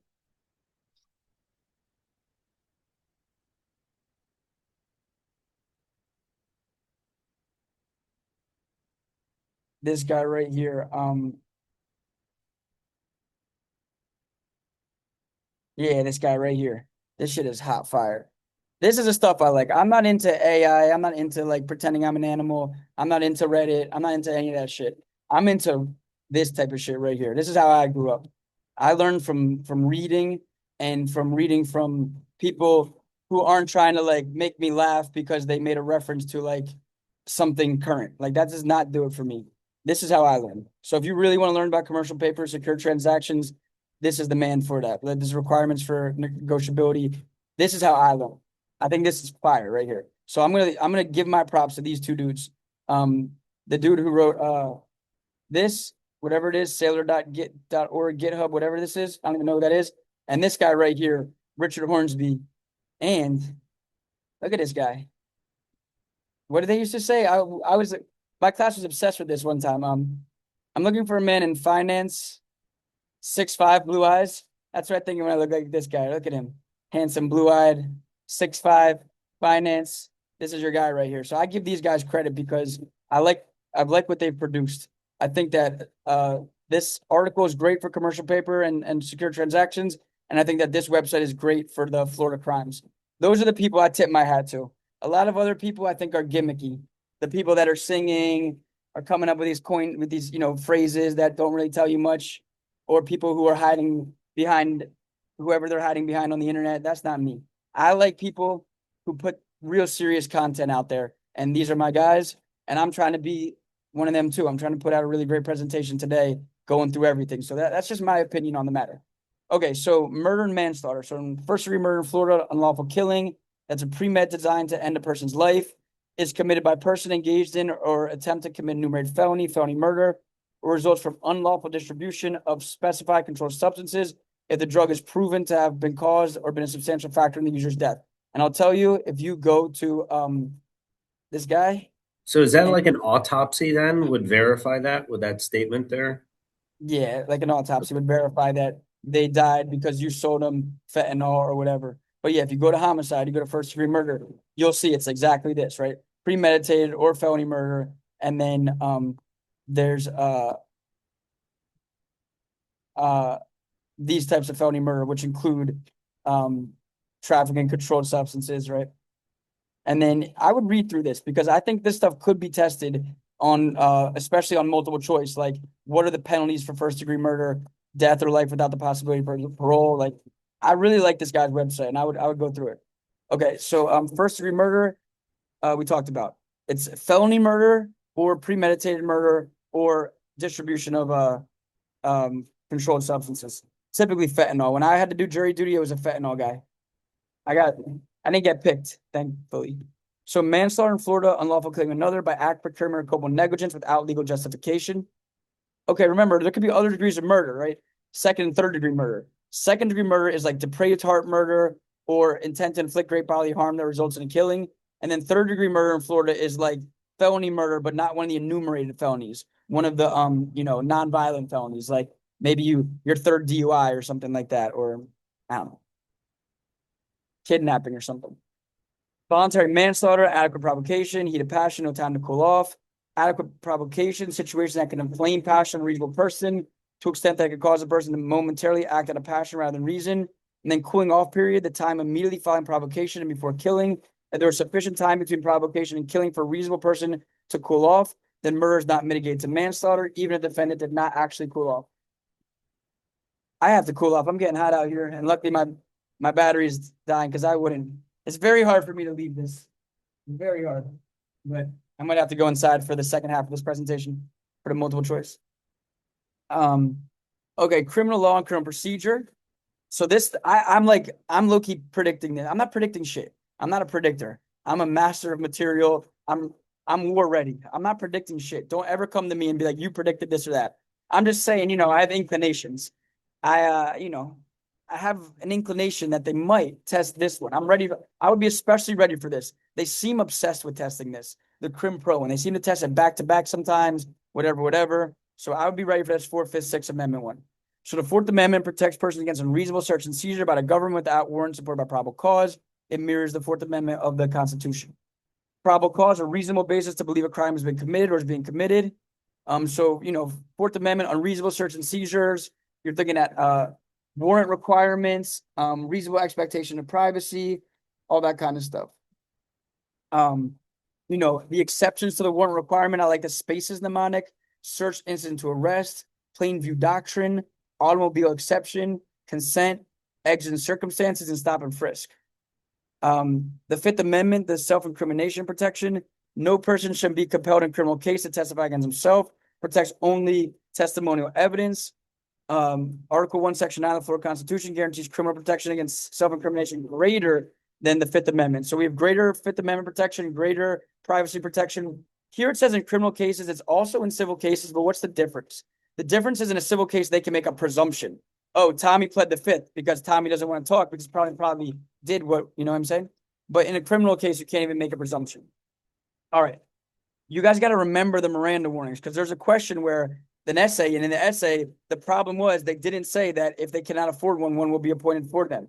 And that was arguably not a fair Mirandization. So go ahead and watch 21 or 22 Jump Street. They're obsessed with memorizing the Miranda rights. If you guys are in my MBE class and you saw me teach civil procedure, when I asked the police officer if he understood Rule 24, the FRCP intervention, and he had no idea, I was just proving my point that police officers don't know the law as well as they probably should. So a lot of times they don't read Miranda rights properly. That's why, Jonah Hill and Channing Tatum, I served at a restaurant and I have a lot of bad memories about serving Channing Tatum. He's not on my celebrity crush list. But anyway, make sure you actually can recite the Miranda warnings because if they're not recited properly, you want to be able to argue that there was an ineffective Mirandization. So Miranda warning, any incriminating statement obtained as a result of a custodial interrogation, defined custody, defined interrogation, may not be used against a suspect at trial unless police inform the defendant of his Miranda rights. Custody is a formal arrest that based on objective standard, a reasonable person will believe they are not free to leave given totality of circumstances. If you're just pulled over for a traffic ticket, you're not in custody yet. If they take you out and put the handcuffs on you, the back of the paddy wagon, you're definitely in custody. A probation hearing is not custody. There's sometimes you're not in custody. A grand jury, they're typically not considered in custody, right? Interrogation, express questioning, any words or actions that the police knew are reasonably likely to elicit an incriminating response. So remember, a voluntary statement comes in for sure. Or if it's not a clear invocation of their rights, it's not a clear invocation of their rights. So proper Miranda warnings need to not be verbatim, but pretty damn close, right? The right to remain silent, any statement uttered may be used in court, the right to counsel and to have an attorney present during interrogation, and an attorney will be appointed to represent indigent attorneys. So you have the right to remain silent. Anything you say can and will be used against you. You have the right to an attorney, and if you cannot afford one will be provided for you, right? I could have been Channing Tatum in that movie. You can't just leave stuff out. Yeah. That's it. That's Toto. That's the presentation. She missed one key subject. Does anyone know what subject it is? Ethics. Ethics. The one most likely to be tested. But remember, I've spoon fed you this. That's what I'm saying. There's no reason any of y'all aren't passing this test. I've given you everything you need. Have I not given you everything? I don't know if you guys did that. That's the girl from Wakanda. Have I not done everything for Wakanda? All right. This is what I'm memorizing the day I walk into the test. I'm saying this to myself over and over. And anytime I get an ethics essay, I'm writing this immediately on the paper. I'm getting my points.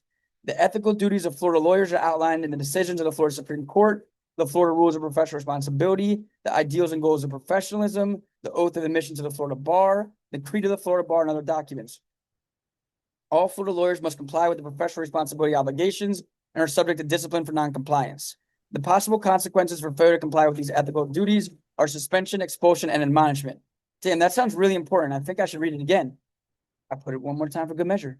The ethical duties of Florida lawyers are outlined in the decision of the Florida Supreme Court, the Florida Rules of Professional Responsibility, the ideals and goals of professionalism, the oath of admission to the Florida Bar, the creed of the Florida Bar, and other documents. All Florida lawyers must comply with professional responsibility obligations and are subject to discipline for noncompliance. The possible consequences for failure to comply with these ethical duties are suspension, expulsion, and admonishment. Rebecca used a great term the other day, officer of the court. I like that. You are an officer of the court. Rebecca's amazing. Someone said there's something in the air in IBIS Prep. A lot of people are pregnant who work at IBIS Prep right now. That's not true. It's because my company's maturing. I hired most of these people when they were young, 25, 26, whatever. Now we've been in business for so long. That's just the natural birds and the bees, you know?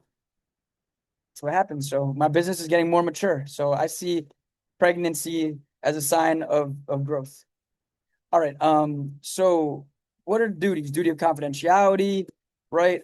Duty of competence, duty of candor, duty of decorum, conflicts of interest, former clients, prospective clients, imputation, screening, attorney's fees. They cannot be overreaching or unconscionable. Duty not to commingle, contingency fees. They need to we have to have a signed written agreement, and we need to have a calculation before and after. Referral fees, we actually need to participate in the litigation. Interest in client property, they need the advice of outside counsel. Advertisements, they can't be like, I've won 100% of my cases, and you've only won one case, right? A lot of bar instructors, I've passed 100% of their bar exams. They've only taken the bar exam once. Me, when I say it, when I passed my 5th one, that has merit. That's not misleading. But if you're a bar prep instructor, you say you pass 100% of your bar exams, you've only taken one. That's who Kim K hired. She should have done better research. She got solicited. Remember the 30-day rule. You got to wait 30 days for accident victims. On the 31st day, you can hit them. Private practice, right? If you sell your practice, you got to sell all the practice. Yeah, I'm on Kim K today, Tiffany. The other day was Beyonce. I'm telling you, I'm more of a Beyonce fan than a Kim K fan. I think that Beyonce is extremely talented and a good role model for children. I think Kim K achieved her fame under circumstances I wouldn't want my daughter to have achieved them by. And I don't think she's necessarily extremely talented. I think she comes from a lot of money. She's Paris Hilton 2.0. So I'm not hating. I love Paris and Kim. I just like Beyonce more. And then alternative dispute resolution, mediation, arbitration. Mediation is, we're going to get a mediator, but it's not typically binding. Arbitration is typically binding. So that's where the rules are. Man, that's the essay review. I think was super fun and awesome and amazing. I'm going to read you just one little thing that my grandma always said. Be a good person. That's the number one advice I give everyone always. Shit's not always going to go your way. Life be lifing. Bad things happen to good people. You might not get what you want. I don't know. As far as religion goes, people send me a lot of religious scripture in the days leading up to the exam. And I'm with that. I think a belief in God, a belief in something greater than yourself is great. I think it's very personal and very spiritual. So I don't ever try to, profess my religious or, spiritual beliefs on others. But I do feel like one thing that I can express to people always is be a good person. I try my best to be a good person. Being a business owner sometimes makes you want to be a bad person. But like at the end of the day, when I'm stuck between two choices, I try to do the right thing and be a good person. And that's what I would recommend to each and every one of you. Um, it's the golden rule, right? Do unto others as you would want done upon you. And I think that's great. So, don't try and have a negative attitude of woe is me. I hate the universe. I'm so mad at the FBBE, or it's my professor's fault that they did this. Like, it's no one's fault. You're here. You're just where you're supposed to be, and just do your best. Be a good person. Do your best. Life is not easy. It only gets harder. Enjoy your youth. Enjoy the light blue ocean if you ever lay eyes upon it. Try to soak that all in. All right, I'm going to transition to Florida multiple choice, and this is a PowerPoint made by Danny that I have presented to Barry. I know it's a little bit quicker, so again, I'll be done. My goal is to be done at 2 o'clock, and then if you're in the boot camp and you haven't been able to do a one-on-one with me, just stick around. I don't think I'll be able to do one-on-ones with people who weren't in the boot camp because of time, but I'll try if possible to do some quick one-on-ones with y'all tomorrow from at 2 o'clock if you want to join my Zoom room and get some final words in with me. But I'll be honest, I say the same shit to everyone. You're ready, you're gonna pass, do your best. I believe in you. You got this. You have any questions for me? Yeah, what happens if like on test day they asked me about like an AI robot that gave birth, but it was actually, or commercial paper, like can you like you guys asking the craziest stuff at the time, but I'm here for it. I'm totally here for it. All right, so master the 7 key areas, that was solid. So if you're looking for where are these things, they're right here. This was Florida Essays Essentials presentation. So now I'm gonna do the multiple choice presentation.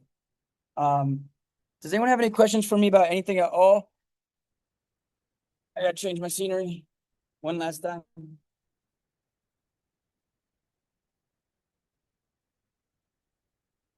I got nothing to be mad about.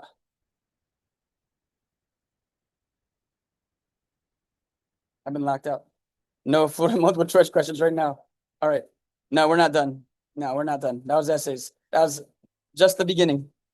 Sorry.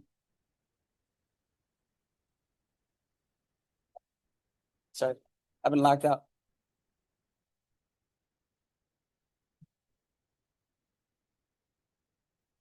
All right. Let me see if I can find my charger. Oh yeah.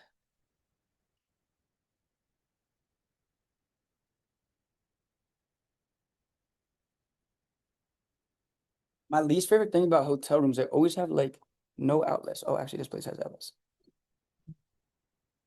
This place has what I like, outlets right next to the bed.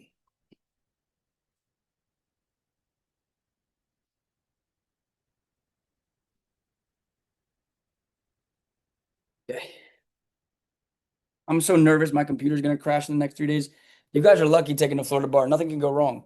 Dude, the next gen bar exam, it's all on your computer. Like, what if my computer crashes in the middle of the test? Or what if their software malfunctioned because they had errors in their practice exam? I have no faith in the NCB's ability to have a smooth sailing test, and that's what's giving me anxiety. I'm not worried about do I know the difference between the law? I know the law, I've studied my ass off, I'm ready. I'm worried about that type of bullshit that like they could easily pull a fast one on me and my computer crashes or whatever, and there's nothing I can do.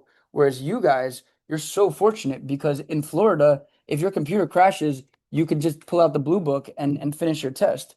Whereas, the Florida multiple choice and the MBE is on paper. For us taking the next gen bar, there's 100% going to be people who have technical difficulties, and there's going to be no recourse. They're going to just say, "Oh, just take it in February." So like just know that you guys have a huge advantage over me in terms of anxiety. You have nothing to worry about. Your test is going to count. Me, I'm like 50-50. I feel like their technology is going to be a shit show. They've never done anything like this before. Everyone's going to be in the same room. They had errors in their practice exams. Like I'm very anxious about that. So you guys have one less thing to worry about. All right. Yeah, and Tyson, I'll be fine. Have faith. I mean, I have faith in myself. It's other people that I lack faith in, and the people who have administering this exam, I know 100% there's going to be people who have technical difficulties and their score is not going to count. I just pray it's not me, right? But if it is me, it's me, and it's whatever. I'll just take it again. Like I'm not gonna ever let anything get to me, right? This life is too short. All right, so I did this for Barry University. Our contract is ending with Barry. If you go to Barry and you want them to renew the contract, say really good things. I can't promise that yesterday's price will be today's price. All right, civil procedure. So this was made by Danny. We love Danny. See how it goes. All right, subject matter jurisdiction. So county courts have jurisdiction over misdemeanors, municipal ordinances, property and possession rights, tax assessments, dissolution of marriage, and homeowners associations. So that's the little guy. Circuit courts for juvenile, felonies, ejectments, tax assessments, probate, estate, guardianship, and competency, title or boundaries to property, and landlord-tenant eviction, right? If it's an eviction, ejectment, it's a circuit court. If it's just a little HOA thing, it's county court. And then this right here, make sure you memorize this one. There's going to be a question on it. I can almost guarantee it. Florida Supreme Court has SMJ over capital cases, constitutional questions, bond validations, and public utility questions. This slide right here, there's going to be a question on. I'll put my bottom dollar on it. I'm more confident that there'll be a question on this than I am confident that there's not going to be a tech issue for my bar on Tuesday and Wednesday. And it could be my computer, you know what I mean? Like, it could be my computer. My charger is a little bit like the prong is a little bit wide. All right, so small claims less than $8,000, county court up to 50, circuit court exceeds 50. Okay. Rote memorization. Just memorize that, and that's another question. Now you already got 2 questions right in the test. All right, PJ, where the person lives, where the corporation incorporated, or where the principal place of business of corporation. Not where they have a warehouse or where they, have a processing plant or they have a store. It's not that. Corporations, it's principal place of business and place of incorporation. And obviously domicile, where the person lives and intends to stay. So for non-residents, PJ, if the non-resident engaged in substantial, not isolated activity in Florida. So they have the long arm statute, they operate a business, they own land or mortgage, or they're committing tort in Florida. And then step 2 is minimum contacts. They have minimum contacts such as not offend traditional notions of fair play and substantial justice, right? Florida has a long arm statute. We can bring people in like there's little stretchy guys. What was his name? Something stretch. You guys Gumby. don't- Strong. Whoa, wait, Stretch who? Armstrong. Stretch Armstrong, yeah, like not Gumby. Like I hear you. I see where you're going there, but not Gumby. That's so funny. I used to call my brother Gumby because he was like tall and skinny.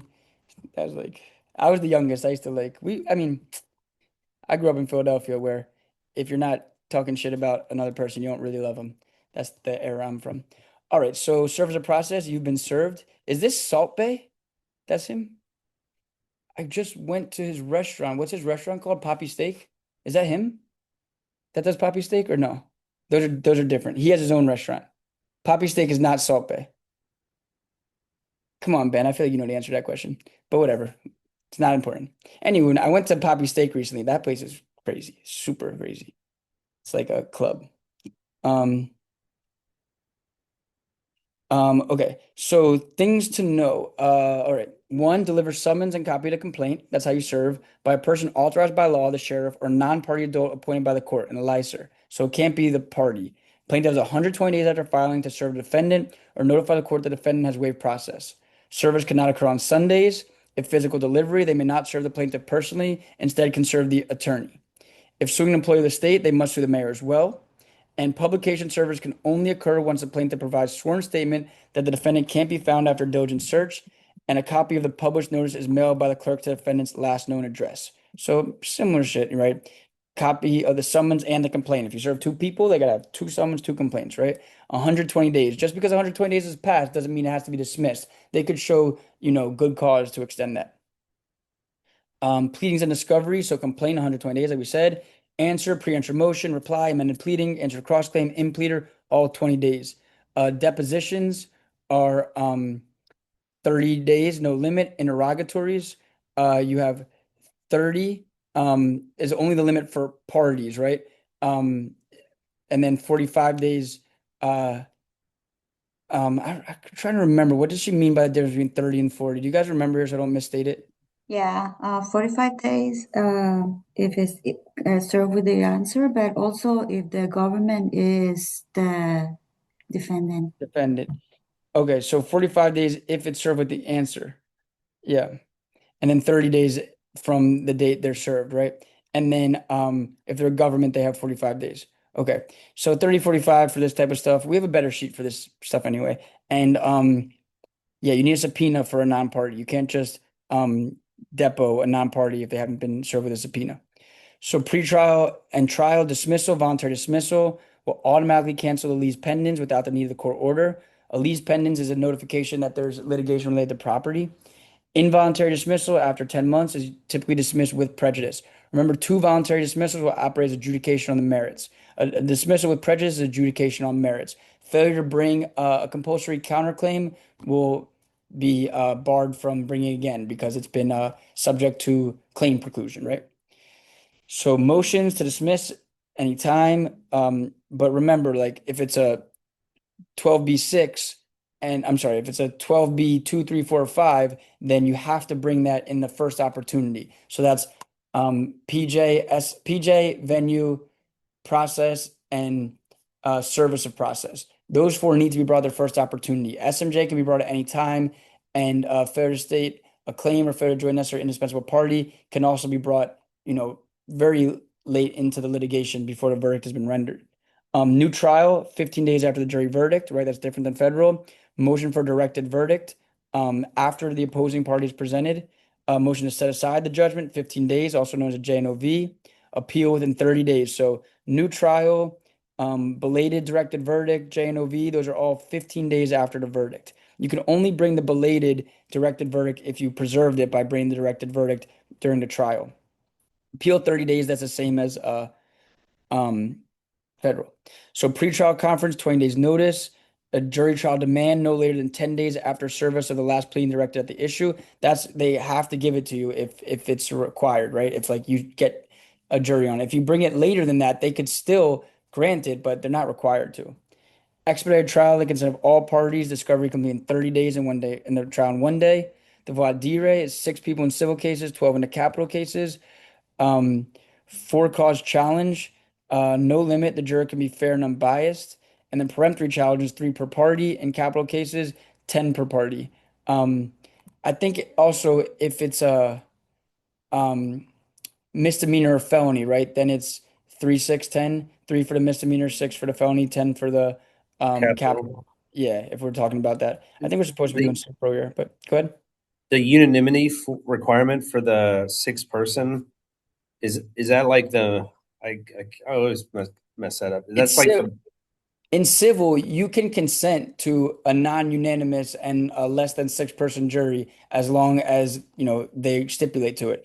In criminal, you cannot consent to a non-unanimous jury. It has to be unanimous in a criminal case, but you can consent to non-unanimous in a civil case. But the presumption is it's unanimous in both. All right, last tips. Florida allows remitter of damages when it shocks the conscience. So we don't allow that in federal. We do in Florida. Florida does not recognize spousal immunity. We recognize marital communications, but not testimonial privilege.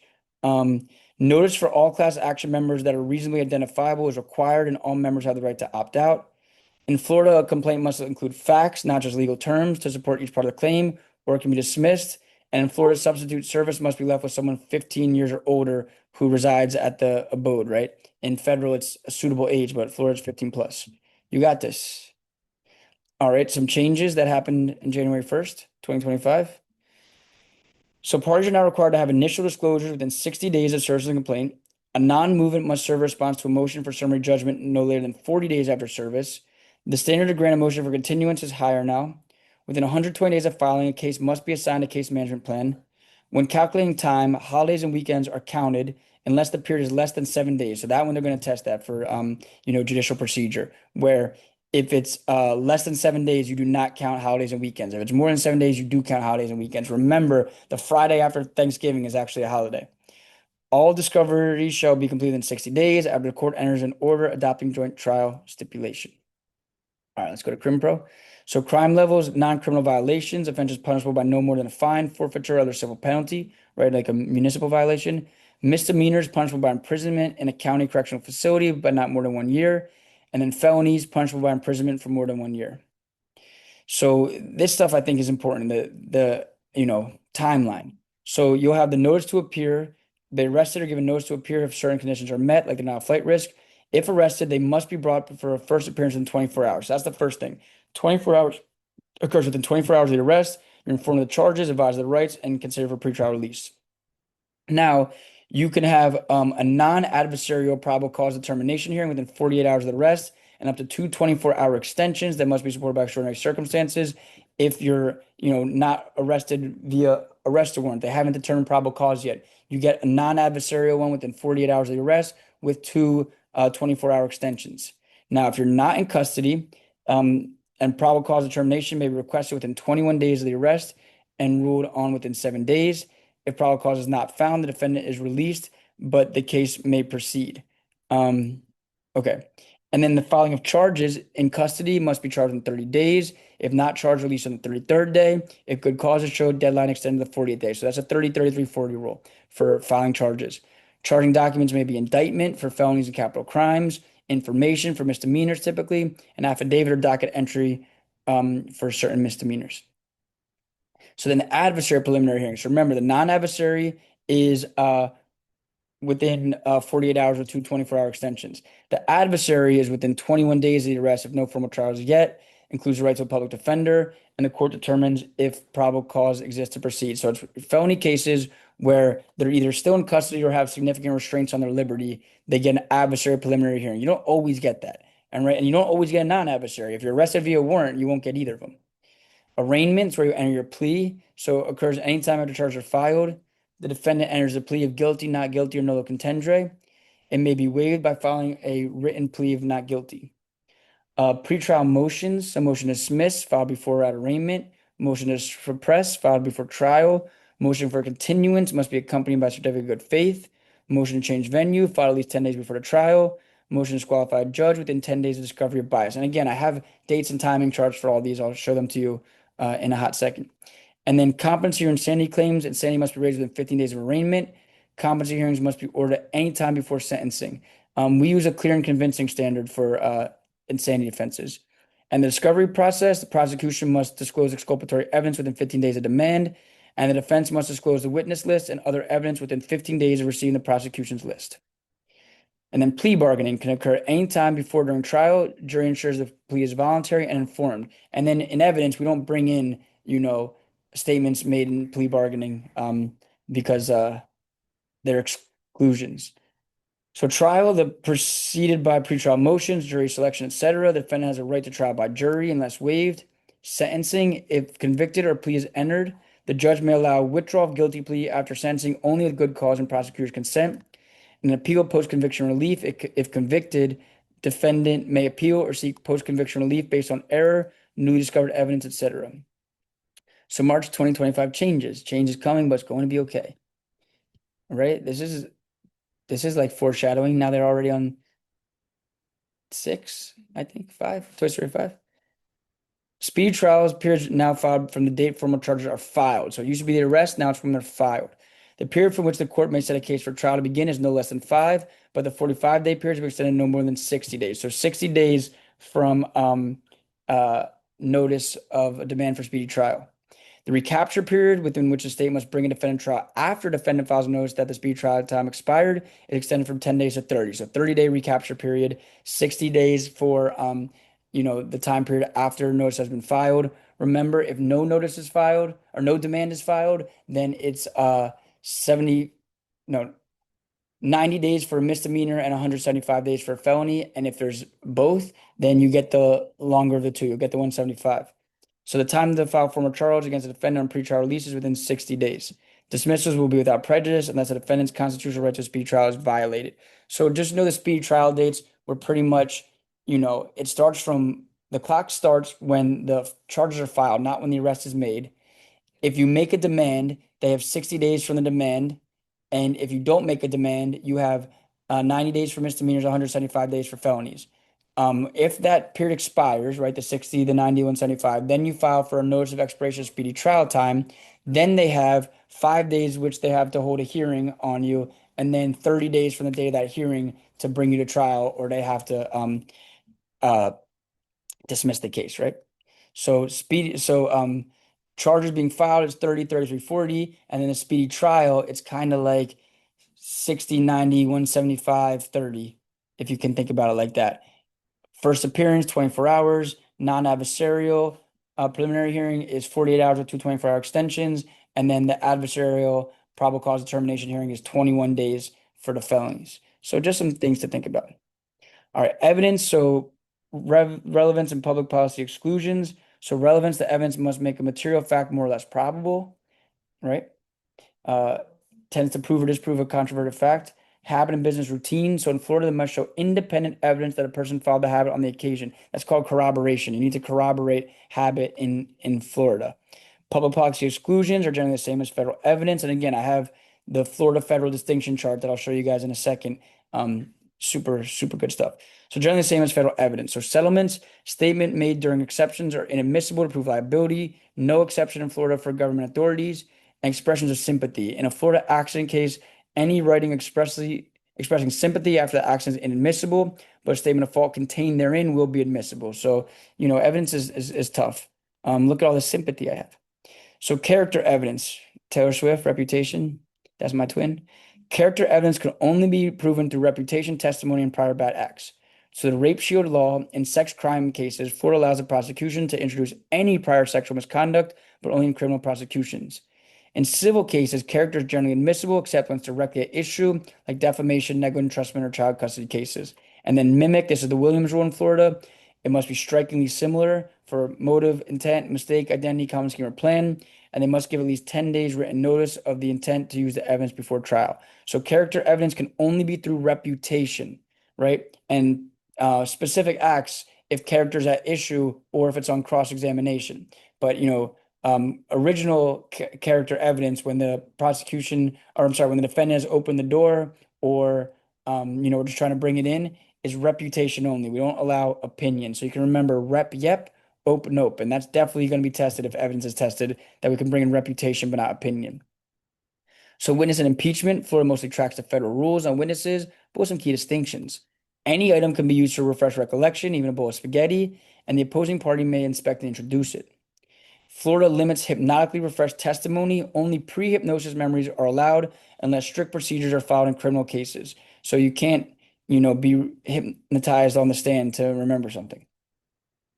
For lay opinions, the witness must not require expertise, and the opinion must help the jury understand what was perceived, right? Personal knowledge, not expert. You can't say why the stock went up or down, right? That requires expert opinion.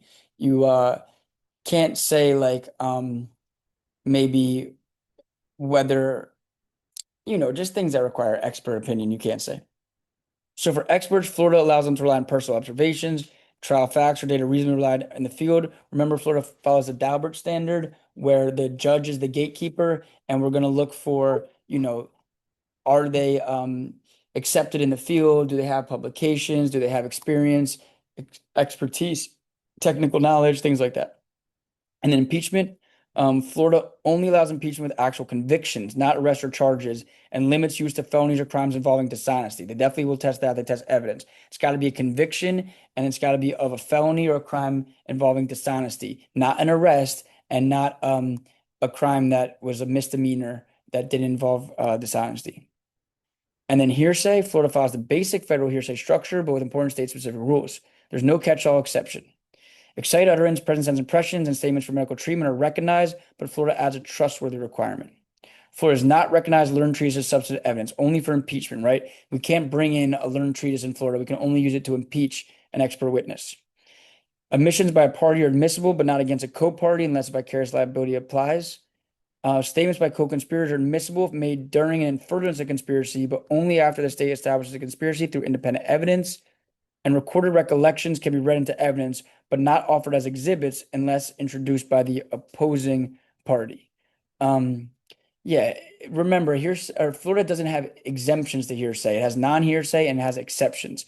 A big thing to always recognize is party opponent admission is when a party or a party opponent, like a plaintiff or defendant or some agent of them, the employee of the employer or something, makes an admission, and statement against interest requires the unavailability of the declarant.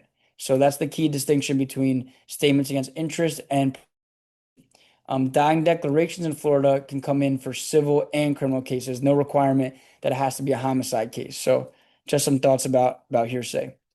That's hearsay, I guess. That's Johnny Depp. Yeah, see that when we're talking about family law, that's what happens.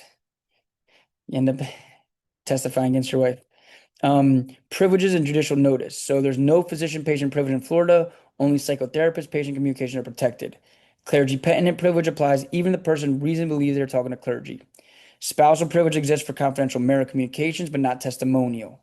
For judicial notice, courts must take notice of U.S. and Florida law if requested. If denied, the court must notify the parties in record of the denial. Courts may, but are not required to instruct the jury to treat a judicially noticed fact as conclusive. Civil and criminal, they may, but are not required to accept a judicially noticed fact as conclusive. All right, so those were some of the main subjects for Florida essays. Remember, go back into the classroom and for civil procedure, go to times and dates and click civil procedure distinction chart. This is a great chart to review, Monday before the test. A great chart to review Monday before the test. Go to criminal procedure and click Danny's chart for times and dates that says Florida criminal procedure. This one. Great chart, right? Great chart to study the Monday before the test, Sunday night. This is stuff you just want to memorize, take the test, and then dump out of your mind because you got to focus on the MBE if you're taking part 2, right? And then for evidence, I think this might be our best thing we have, is this distinction chart between Florida and federal rule. Now listen, there are 23 pages of it, right? You don't have to know every single one, but just familiarize yourself to the best as possible. Everyone wants to know my predictions. I told you I don't predict.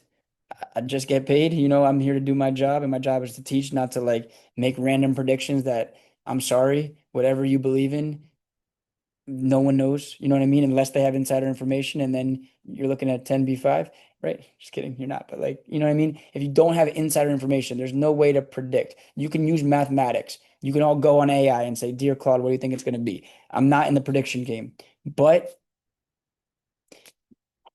procedures guaranteed to be tested. Civil, criminal, judicial procedure guaranteed to be tested. Wills and trusts was not tested last time, and it's pretty rare that they don't test something 2 times in a row. So I'm thinking wills and trusts will be tested. That leaves in my mind the coin flip between evidence and business and needs commercial paper secure transactions. They tested evidence the last 2 times. So this isn't a prediction. This is more of just like a statistical regression analysis or something. I don't know. But right, if I told you those facts, most people would say, "Oh, then I think it's going to be business and needs commercial paper secure transactions." So that's what the thought is, that it's, if you were gonna had one poker chip to bet, that would probably be the strongest bet, right? Procedure, wills and trusts, and business and needs. So I'm not saying evidence is not going to be tested, but it might not be tested. So you don't have to go crazy on this sheet, but still assume it's going to be tested and study this sheet hard. That's the advice that I have. All right. So wills, like I said, wills should be tested. It wasn't tested the last time. We're ready for wills. Wills is easy. Marion got a 30 out of 30 on wills, and she did a presentation. If you came to a presentation, you should get a 31 out of 30, right? The student's supposed to outperform the teacher. So Florida follows strict prosterpes for inheritance. If there's a surviving spouse, the spouse usually takes all, except when they're stepchildren, then it's 50-50 between the spouse and the descendants. Without a spouse, the asset goes to the descendants, then parents and siblings, and finally a sheet to the state if no heirs. No heirs, I mean, we'll try and give it to the uncle, the nephew, anyone who's a lineal descendant of the grandparent, pretty much. Non-marital children inherit from their mother automatically, and from their father only if paternity is established, either 95% accuracy in DNA test, or they accepted that that's their child. Adopted children inherit from adopted parents, but not natural parents unless a step parent adopted them. So adoption, you guys want to talk about adoption? Here you go. Adopted children inherit from adopted parents, but not natural parents unless a step parent adopted them. So once you're adopted, that's going to sever your inheritance right from your biological parents. Adopted children are treated like biological children in Florida. Anyone can adopt. Even an adult can be adopted. Florida allows same-sex adoption, right? It's not that it has to be a husband and a wife. Like, we're pretty lenient on, who can adopt, as long as it's in the best interest of the child and, things of that nature. All right, so a valid will must be written when you're 18 or over, made while you have mental capacity. You must understand what making a will means, made in writing, made voluntarily, signed by you in the presence of 2 witnesses, and signed by 2 witnesses in your presence, right? You have to um sign it in the presence of, I'm sorry, the two witnesses need to sign it in your presence, and the two witnesses need to be there to acknowledge your signature, right? And then they sign it. So will formalities, codicils, execution, and incorporation. So Florida does not allow oral holographic wills, even if valid elsewhere, right?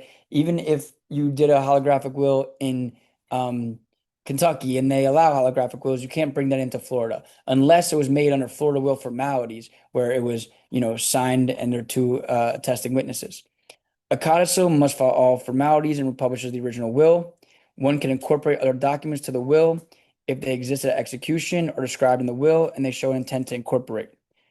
A separate tangible property list is allowed and can be amended without redoing the will. So, yeah, codicil is just an amendment to the will. Think of the will as the tree and the codicil as the fruit. If you cut down the tree, then the codicil is terminated as well. If you pick off the fruit, then the will still stands, the tree still stands, right? Okay, probate, PR and administration. So, personal representative administration. So probate happens in circuit court where the decedent resided or held property. The court appoints a personal representative. So it's not where you died, it's where you lived when you died, if that makes any sense. The court appoints a personal representative who is 18 plus, mentally competent, and not a felon.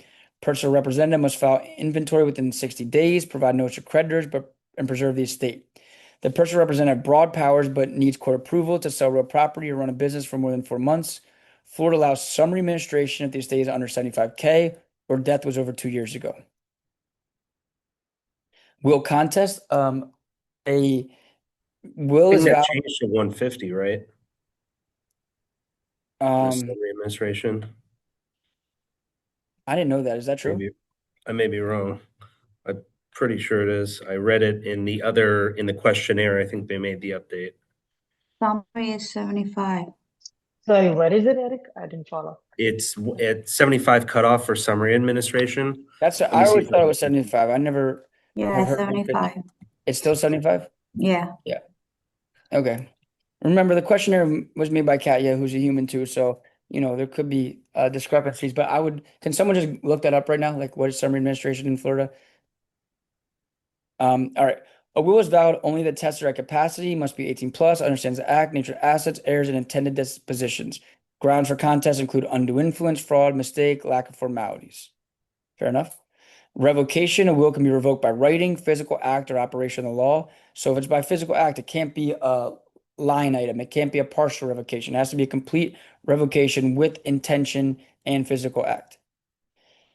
Spouse filling protection. So the homestead cannot be divided or survived by a spouse or minor child. The elective share, the surviving spouse gets 30% of the elective estate. They must file within 6 months of notice or 2 years after the decedent's death, whichever is earlier. Family allowance up to 18K during administration, and exempt property, 20K worth of personal property and 2 vehicles. Last tips, abatement reduces gifts if the estate is insufficient. Redemption applies when a specific gift no longer exists. Anti-lapse saves a lapse gift if the beneficiary is a relative and has decedents. And Florida does not enforce no contest clauses. They love to test that. We do not enforce no contest clauses in wills or trusts. And you can see, this is why I love, presentations by Danny and Katya. Like, I can't imagine me finding this. You got this picture here. Did we find out at summary administration 75 or the statutes are unclear? It's as of July 1st of this year. So I don't know if that's worth talking about on the test. I assume it's effective, right? So effective July 1st. All right, good. I'm like, I'd never heard that before, but it's only been 24 days. So I didn't teach wills this year. It's not my fault. So July 1st, they've doubled the threshold for summary to 150. All right. Well, wait, why do you know that? Why'd you say still 75K? I decided that they would test it because it just happened in July. The test is done 6 months ago, so The answer on the test, is 150. That's what they say. As long as the law, even if the law was passed the morning of the test, you're supposed to pick the current law. They say that every year. So we're going with 150 now. They have to amend that. If they are sinister enough to give you 75 and 150, I'm going with Eric. As long as that's fact, like that's from a legit source, Eric, right? yeah, I'm pulling up the actual statute now. So all right, yeah. So the answer will be 150 on the test. Good to know. Good to know. I mean, Danny made this presentation like a year ago, and that happened 25 days ago. So I'm happy you mentioned that. I learned something today. All right, cool. So trusts. Valid requirements. So requirements and capacity of the settler, present intent to create a trust, identifiable property, not future expectancy, trustee, 18 plus and competent, definite beneficiary unless charitable, lawful purpose, must be in writing of real property or testamentary. All right. My shit's charged up enough. I'm going back outside. I didn't come to the Virgin Islands to sit in my hotel room.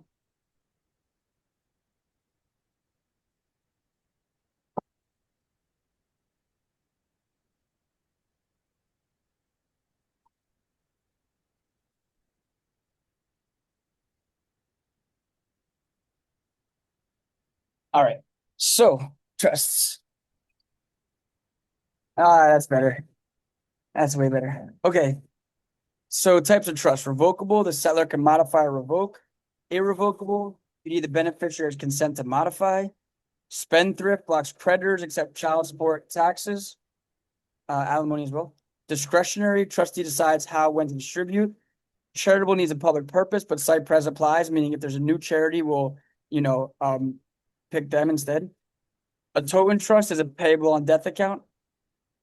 Bank account trust payable on death, and honorary for pets or for funeral expenses or things like that. So revocable, we presume revocable in Florida. Spendthrift, they can only attach after the distributions have been made. They can't actually attach to the corpus of the trust. Discretionary as opposed to mandatory. We recognize oral trust except if it's, has real property in it. Or some statute of frauds consideration. An inter vivos trust is a living trust, whereas a testamentary trust is upon death. A pour over trust is pretty much like, the remainder of the will pour over into a trust. A secret versus semi-secret trust. Secret trust is mentioned in a will with beneficiaries and is enforceable. A semi-secret trust is mentioned in a will without beneficiaries and is not enforceable. And no one had any knowledge of these trusts beforehand. A support trust or a constructive trust. These are like kind of created by the courts. A constructive trust is like one that the courts create for injustice. And then support trust is usually if a trust fails, then a new one will be created to support the intentions of the settler. Remember, the hallmark of trust interpretation, modification, termination is settler intent. So trustees in Florida owe strict fiduciary duties, always act in the best interest of the beneficiaries, no self-dealing, and follow the prudent investor rule. So you have the duties of loyalty to act solely in the beneficiary's interest, no self-dealing. The duty of prudence must invest as a prudent investor would. Impartiality, balance interest of income and remainder beneficiaries. Keep trust assets separate, no commingling. Inform an account, must keep beneficiaries reasonably informed and provide annual accounting. And in personal duty, they must personally administer unless proper delegation. Something they love to test is just because the trust assets have diminished doesn't mean there's been a violation of trustee duty, right? The stock market could have gone down. They also test for trust.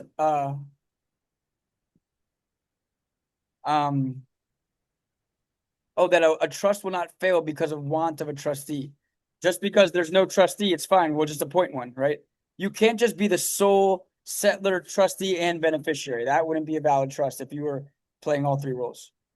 So modification, termination, trust can be changed or modified by consent of the settler and all beneficiaries, by court if the purpose is illegal, impossible, impracticable, or wasteful. Unanticipated change frustrates the purpose. The trust purpose has been fulfilled, or reformation. The court may reform to correct the mistakes to reflect the settler's intent. And then spendthrift clauses. I call these the Chet Hanks provision, right? If your kid is an unsuccessful rapper, right, you might want to get a spendthrift trust provision. So it protects trust assets for beneficiaries, creditors, and valid enforceable if trustee stated, where creditors can reach if it's child support or spousal support, tax or government claims. And for mandatory distributions, the creditor can attach as soon as due. And a revocable trust, creditors can reach to the extent the settler could revoke. So if you really want to protect your kid, you should have a irrevocable discretionary spendthrift trust. That would be the hardest for anyone to pierce. All right, business entities. I know we're getting to the end of class today. I know you guys are all tired and you wish you were on a exotic island, but it is what it is. This is a very, very, very hard subject. And I think it's got a good chance of being tested. So, make sure you study this one. Don't worry about secure transactions and commercial paper so much. That shit's easy. Just study it a little bit. Worry about corporations and partnerships. Don't worry about it, but review it down the stretch because it's a tough subject. So partnerships, the requirements or person can be an individual or legal entity. The intent, at least two people intending to co-own a for-profit business. No specific intent to form a partnership is necessary. Agreement can be implied or by conduct, even if no written or oral agreement or in writing. Extensive activity required beyond passive co-ownership. So profit sharing, presumed to share profits, except debt payments, interest loans, rent, wages, goodwill, retirement, or health benefits. What they really test a lot about partnerships is that this part right here: actual authority, apparent authority, inherent authority, express implied authority. The idea that a partner can bind the partnership to contracts. They test that a lot. And the answer is typically yes, they can be bound based on some sort of express or implied or apparent or inherent or actual authority. So the nature of the partnership is a separate legal entity. Partners will be held personally liable for partnership obligations. One of the partners can commit the partnership to a contract. This is if they're general partners. Limited partners have limited liability. Fiduciary duties of loyalty, no competition, adverse interest, or usurping opportunities, except activities designated as safe harbor by agreement, and duties can be modified but not fully waived. The duty of care, no gross negligence, recklessness, intentional misconduct, or known legal violations, and good faith to act honestly. Disassociation. A partner may voluntarily or involuntarily leave. The partnership cannot prevent a partner from withdrawing, but can require notice in writing. Wrongful dissociation. The partner can dissociate anytime, but it's wrongful if it breaches an express provision of the partnership agreement or causes material harm. Partner as an agent, actual authority binds partnership expressly or impliedly, and then apparent authority binds the partner unless the third party knows there's no authority. Usually, the partnership will be bound because the third party had no reason to know of their lack of authority. And then LPs, form with at least one general and one limited partner. A limited partner has no binding authority, no personal liability unless participating in control beyond safe harbors, the right to inspect businesses and financial records. They can transact business with the LP like a non-partner, approval rights to amend partnership, admitting partners, etc. General partners have full management rights and combine the LP and responsible for liabilities. So I'm a limited partner. My liability is limited to my investment. I'm the general partner. I have unlimited liability for the partnership's obligations. Cute. All right, so partnerships, not as hard. Corporations are a little bit tougher. Articles of incorporation, what they must include, I would memorize this. It could be tested. Corporation name and address, number of class of shares authorized to issue. So they're going to authorize more. If they're going to issue more shares than authorized, they'd have to amend the articles of incorporation. The name of each incorporator, the addresses of the initial registered offices, the registered agent name and address, and must be filed with the state. And then the bylaws, provisions for management of the corporation's business. Articles of incorporation generally take precedence over the bylaws, right? There's a conflict, the AOI will prevail over the bylaws. Stocks, common stocks have basic ownership interest, voting on corporate governance, like election of the board of directors, a merger, acquisition, a stock split, amending the corporate charter. These are things that common shareholders have voting rights for. But remember, common shareholders have junior liquidation priority and junior dividend priority, whereas preferred shares have preference over other stocks for dividends and liquidation proceeds. Voting rights may or may not apply. So they typically don't have voting rights unless it affects their status, right? If they're going to issue new shares that have dividend rights over preferred shareholders, then you will need a majority vote of preferred shareholders. They test this concept of cumulative voting a lot. Cumulative voting means that you could stack all of your votes for a single chair, and that benefits the minority investor. So the board of directors, there must be at least one director, right? Unless it's a non-for-profit, then you need 3 directors, and one of them can be can only be 15 years old.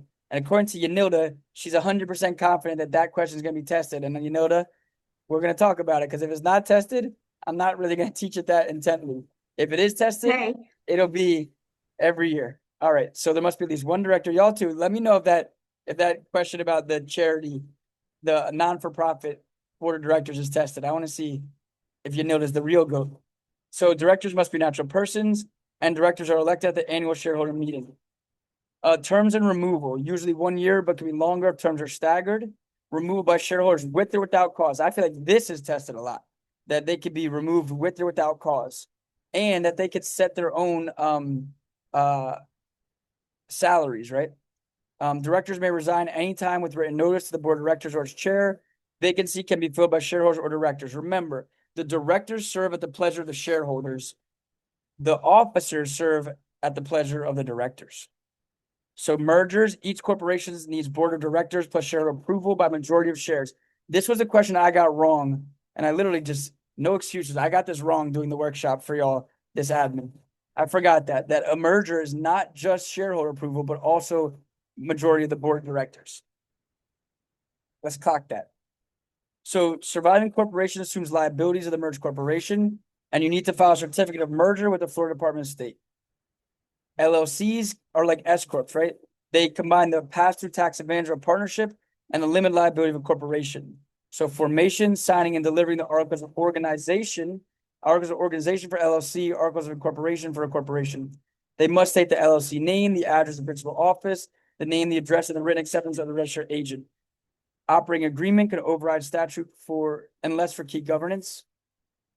Types of LLCs, you assume member manage. The members are responsible for day-to-day operations. Manager manage. The members hire a manager to run the LLC. Membership, you must have one member in order to create an LLC. IBIS Prep is a single member LLC. IBIS Repair Group is a double member LLC. And then IBIS Auto Transport, we actually haven't filed yet. I just acquired that business like 4 days ago. I don't know what I'm going to be. So members, managers, not personally liable for the LLC's obligation, owes a duty of reasonable care. And then assignment of the membership. And then my boxing gym, I'm pretty much a limited partner in Haymaker Boxing. Assignment of membership. So transferee only gets transfers right to share in LLC's profits and losses. Single member LLCs, the creditor can obtain a charging order, making him the assignee of the members' distributions and can foreclose on the members' interest. But if it's a multi-member LLC, the creditor can only obtain a charging order and may not foreclose. Unless articles provide otherwise, members have a non-waivable right to dissociate from the LLC at any time. This is the problem with corporations. I took corporations in law school. I took corporations in business school. I teach for the Series 7, the Series 66. I own multiple businesses. Man, corporations, they could test you a million things on corporations. Like, we didn't get into the Act of 1933. We didn't get into the business judgment rule. We didn't get into piercing the corporate veil, which is heavily tested. There's so much that could be tested. Make sure you understand piercing the corporate veil. It's for improper purpose, alter ego, right? Shell corporation.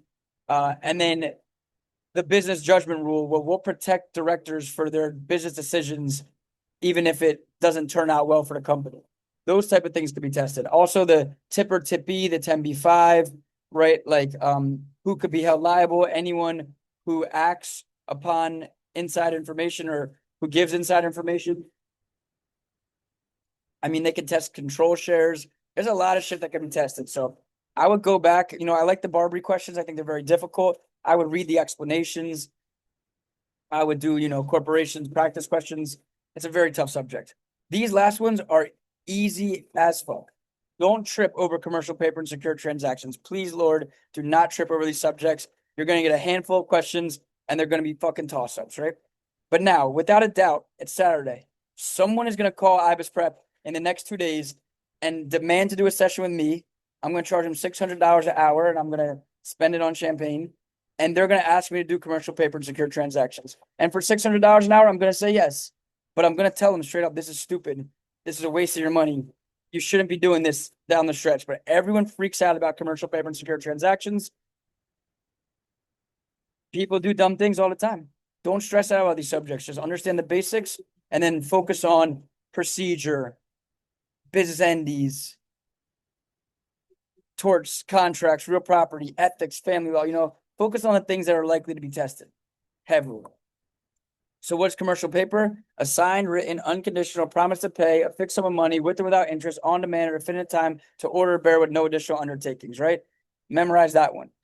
A signed, written, unconditional promise to pay a fixed sum of money with or without interest on demand at a definite time to order or bear with no additional undertakings.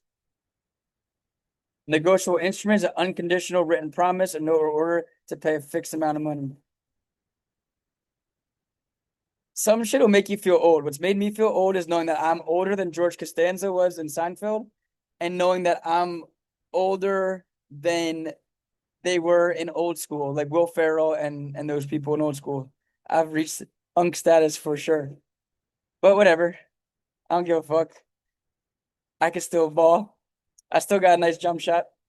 All right, types of instruments and liability. So types of instruments, the note is a maker payee, a draft is a drawer, and then drawee/payor, and then the payee. Note's a two-party instrument, draft's a three-party instrument. What they're going to test you on is this thing right here, unconditional. I promise to pay Tommy $1,000 if the Dolphins win the Super Bowl. Nope, wrong, that's unconditional, right? Or it's not signed or written. So something about this. I promise to give you my collection of Pokemon cards. Nope, that's not a promise to pay money, right? Some requirement would make it not negotiable. And then liability, primary for the maker and the drawee, maker for the note, drawee for the draft, and then secondary liability for the drawer or an endorser, and then joint signers have joint and several liability. And then a holder in due course is just like a bona fide purchaser. They take for value in good faith without notice. Remember, they take free of the personal offenses, fraud, inducement, fair of consideration, but subject to the real defenses, fraud in the factum, forgery, illegality, bankruptcy, duress, incapacity, material alteration. We say FAIDS, FAIDS is for statute of limitations or suretyship.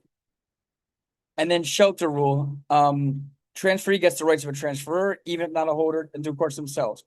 Just like of the bona fide purchaser, right? If you take from a BFP or you take from a holder in due course, you get their upstream status. Those are the big ticket items for commercial paper. I'm so glad Danny made it short and sweet. That's all you really need to know. Difference between a note and a draft, sure. Elements of negotiability, signed, written, unconditional promise to pay a fixed sum of money with or without interest on demand to a definitive time to order, bear no additional undertakings, and then a holder in due course. That they subject to the real offenses and take free of the personal offenses. That's like pretty much all you need to know about commercial paper. Then there's transfer warranties and there's presentment warranties and also the idea that bearer paper is transferred by possession and order paper is transferred by possession and endorsement. I think the last one, secure transactions, and I'm confident in y'all. You guys are gonna pass this fucking test, man. I'm so secure that's gonna be a positive transaction. It's a lot like a mortgage. It's just the collateral is not property. What's the collateral? Well, if it's physical, it's going to be consumer goods, inventory, equipment, or farm products. And if it's intangible, it could be a tangible, intangible, like a check or, a negotiable instrument. And if it's an intangible, intangible, it would be like accounts receivable or patent rights or IP or goodwill or something like that. So remember, the keys to this, you attach, and I know Shakir's got this by now, you attach via security agreement and you perfect via financing statement. If you can clock that, then that's huge, right? So attachment is the later of the, somehow this is about pig fat and oinking like a pig. I still don't understand it, but you can watch that video. Like I said, I'd prefer instead of watching the guy oink like a pig on YouTube or the girls singing about pasta on I would go into stuff like this, like these for the crimes and these for commercial paper and secured transactions. I think doing some reading might be better than having some kind of gimmicky education, right? There are some probably good things on YouTube, but be careful who you watch. I have hella videos on YouTube. Go watch my old videos, and that could definitely help. Okay, so attachment via security agreement, value given by a secured party, rights in the collateral by the debtor, and you authenticate a security agreement or the secured party's possession or control, right? Attachment via security agreement. And remember, this is what they commonly test. It can't be ultra generic language. It can't be I'm attaching to all that Tommy owns. It has to be I'm attaching to Tommy's, Ford Taurus or something.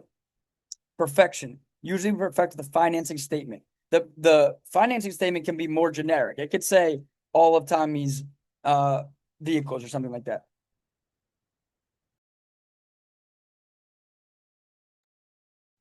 So you can perfect the possession and control for deposit accounts or investment properties, automatic PMSI and consumer goods. So automatic perfection upon attachment in a PMSI, which a PMSI is a lot like a PMM. The money borrowed is used to purchase the good. Remember, non-consumer goods, inventory, equipment, farm products. There's a 20-day grace period where they will be able to perfect before someone else. And then you have temporary automatic perfection to the proceeds, right? Like if I, perfect to Tommy's car and then Tommy sells the car, I will temporarily attach and perfect to those proceeds. Perfection generally lasts 5 years and renewable. If you're going to renew a financing statement, you want to file that notice of continuation within 6 months of its expiration. Oh shit, is that the last slide? That's the last slide. Oh wait, no, it's not. It says 50. Okay, sorry. So priority, I was gonna say, there's gotta be more. So priority, I'm your first priority, right? So Danny, who made this, she recently got married. Now she's having a baby. She's gonna learn that her baby is gonna become the first priority. So priority, perfected versus perfected, first to file wins. First in time, first in right. Perfected versus unperfected, perfected will always be unperfected. Unperfected versus unperfected, the first to attach will win. Secured versus unsecured, the secured party will win. And then PMSI is super priority, right? So super priority in a PMSI, an automatic perfection upon attachment in PMSI. So she's saying inventory, you give notice to the earlier filers and file before the debtor gets possession, and then equipment within 20 days after delivery. Fair enough. And then what is the last slide going to be?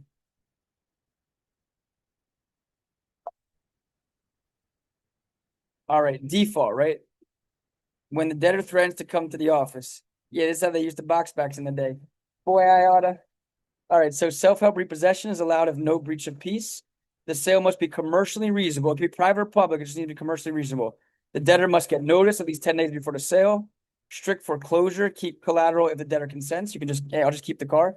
And the debtor may redeem before sale by paying the balance and the fees. That's just like in real property mortgages, that equitable right of redemption. So those are the main things about secured transactions, right? You attach via security agreement, you perfect via financing statement. A PMSI has super priority. It's a purchase money security interest. And a repossession you're allowed to do as long as you don't breach the peace. And then remember, I said the thing that they're going to test about secure transaction is that there's not an adequate description of the collateral in the security agreement. The thing they're going to test about commercial paper is that it was conditional when they made the instrument, and that condition will render it non-negotiable. So super easy stuff. I really enjoyed these PowerPoints that were made by Danny and Katya, and I think I showed you guys some really good places to study, right? The distinctions charts and the dates and timing charts. If you want to review these PowerPoints for more, they are in the model answers, right? I'm sorry, they're in the review for multiple choice presentation I just gave, and then the Florida Essay Essentials presentation is the one I gave before. We pretty much have cut off grading essays. It was supposed to be last night at midnight, but Alex, I'm not making this up, is celebrating her first July or whatever, not taking the bar exam. She's celebrating the fact that she's not taking the bar exam this weekend. So she's with her mom and her grandma, but she's dropping them off at the airport Sunday morning, and she's going to be doing any final grading on Sunday. So for you Florida students, I will make an exception. As long as you submit an essay, if you want to, by midnight tonight, we will grade it tomorrow. That Alex and I will make sure we do that. So there's so much good stuff in the classroom. I encourage you to go through it all. Really good stuff, keep studying. Remember, my book is solid work. I would read my book and I would be ready to crush the essay. These student model answers for Florida essays was last administration, my student Elisabel who actually works for us for Ibis Repair Group 2. She's busy. She's working till she said she can't do phone calls before 7 p.m. because she works from 7 p.m. every day. You guys are praying for that. You guys are praying to become attorneys. Well, that's what happens when you become an attorney. You have to work until 7 p.m. every day. But she's amazing. And these were her essays that she wrote last admin under time conditions, right? These are her essays and they're phenomenal. And so this is an example of what we're looking for from your essays. So I think they're better than the model answers. Honestly, they're more correct and they're more, they're formatted the way I taught her. She was an amazing student. That's why she works for us now. And you could look at her model essays if you want to, read some good stuff. But that's the kind of stuff I would do towards the end. I would read model essays. I would outline essays. I would read my essay guidebook. And then, the last thing to point out just to everyone to make sure that you're doing is if you go on Birdie and you go to the Florida questions, if you go to Birdie and you go to the Florida questions, there's the FBBE questions, and the FBBE questions are the ones that are disclosed by the Florida Board of Bar Examiners, and they're great. They're just like the questions that you're going to see on test day. So I would do these FBBE questions, both these quizzes, to a point of perfection. Those are the types of things I would do down the stretch. I would read my essay guidebook. I'd outline model answers. I would make sure that I have all the these questions, the FBBE quizzes, done and done pat. I would go over the Danny's sheets that she put in here, the dates and timing sheets. I'd cross my eyes. Sorry. I'd dot my I's and cross my T's. And then the other thing, which is always, always helpful, especially for Florida essays, is the questionnaires. And fuck the filled out questionnaire. There's no reason you should need a filled out questionnaire. You should go over to blank questionnaires and you should be able to recite them from memory. What's a contract? An agreement between two or more parties in which there are valid remedies at law. What's the definition of goods in the UCC? All things movable. When can an advertisement constitute an offer in Florida? If it's very descriptive in what is being offered and the means in which it could be accepted.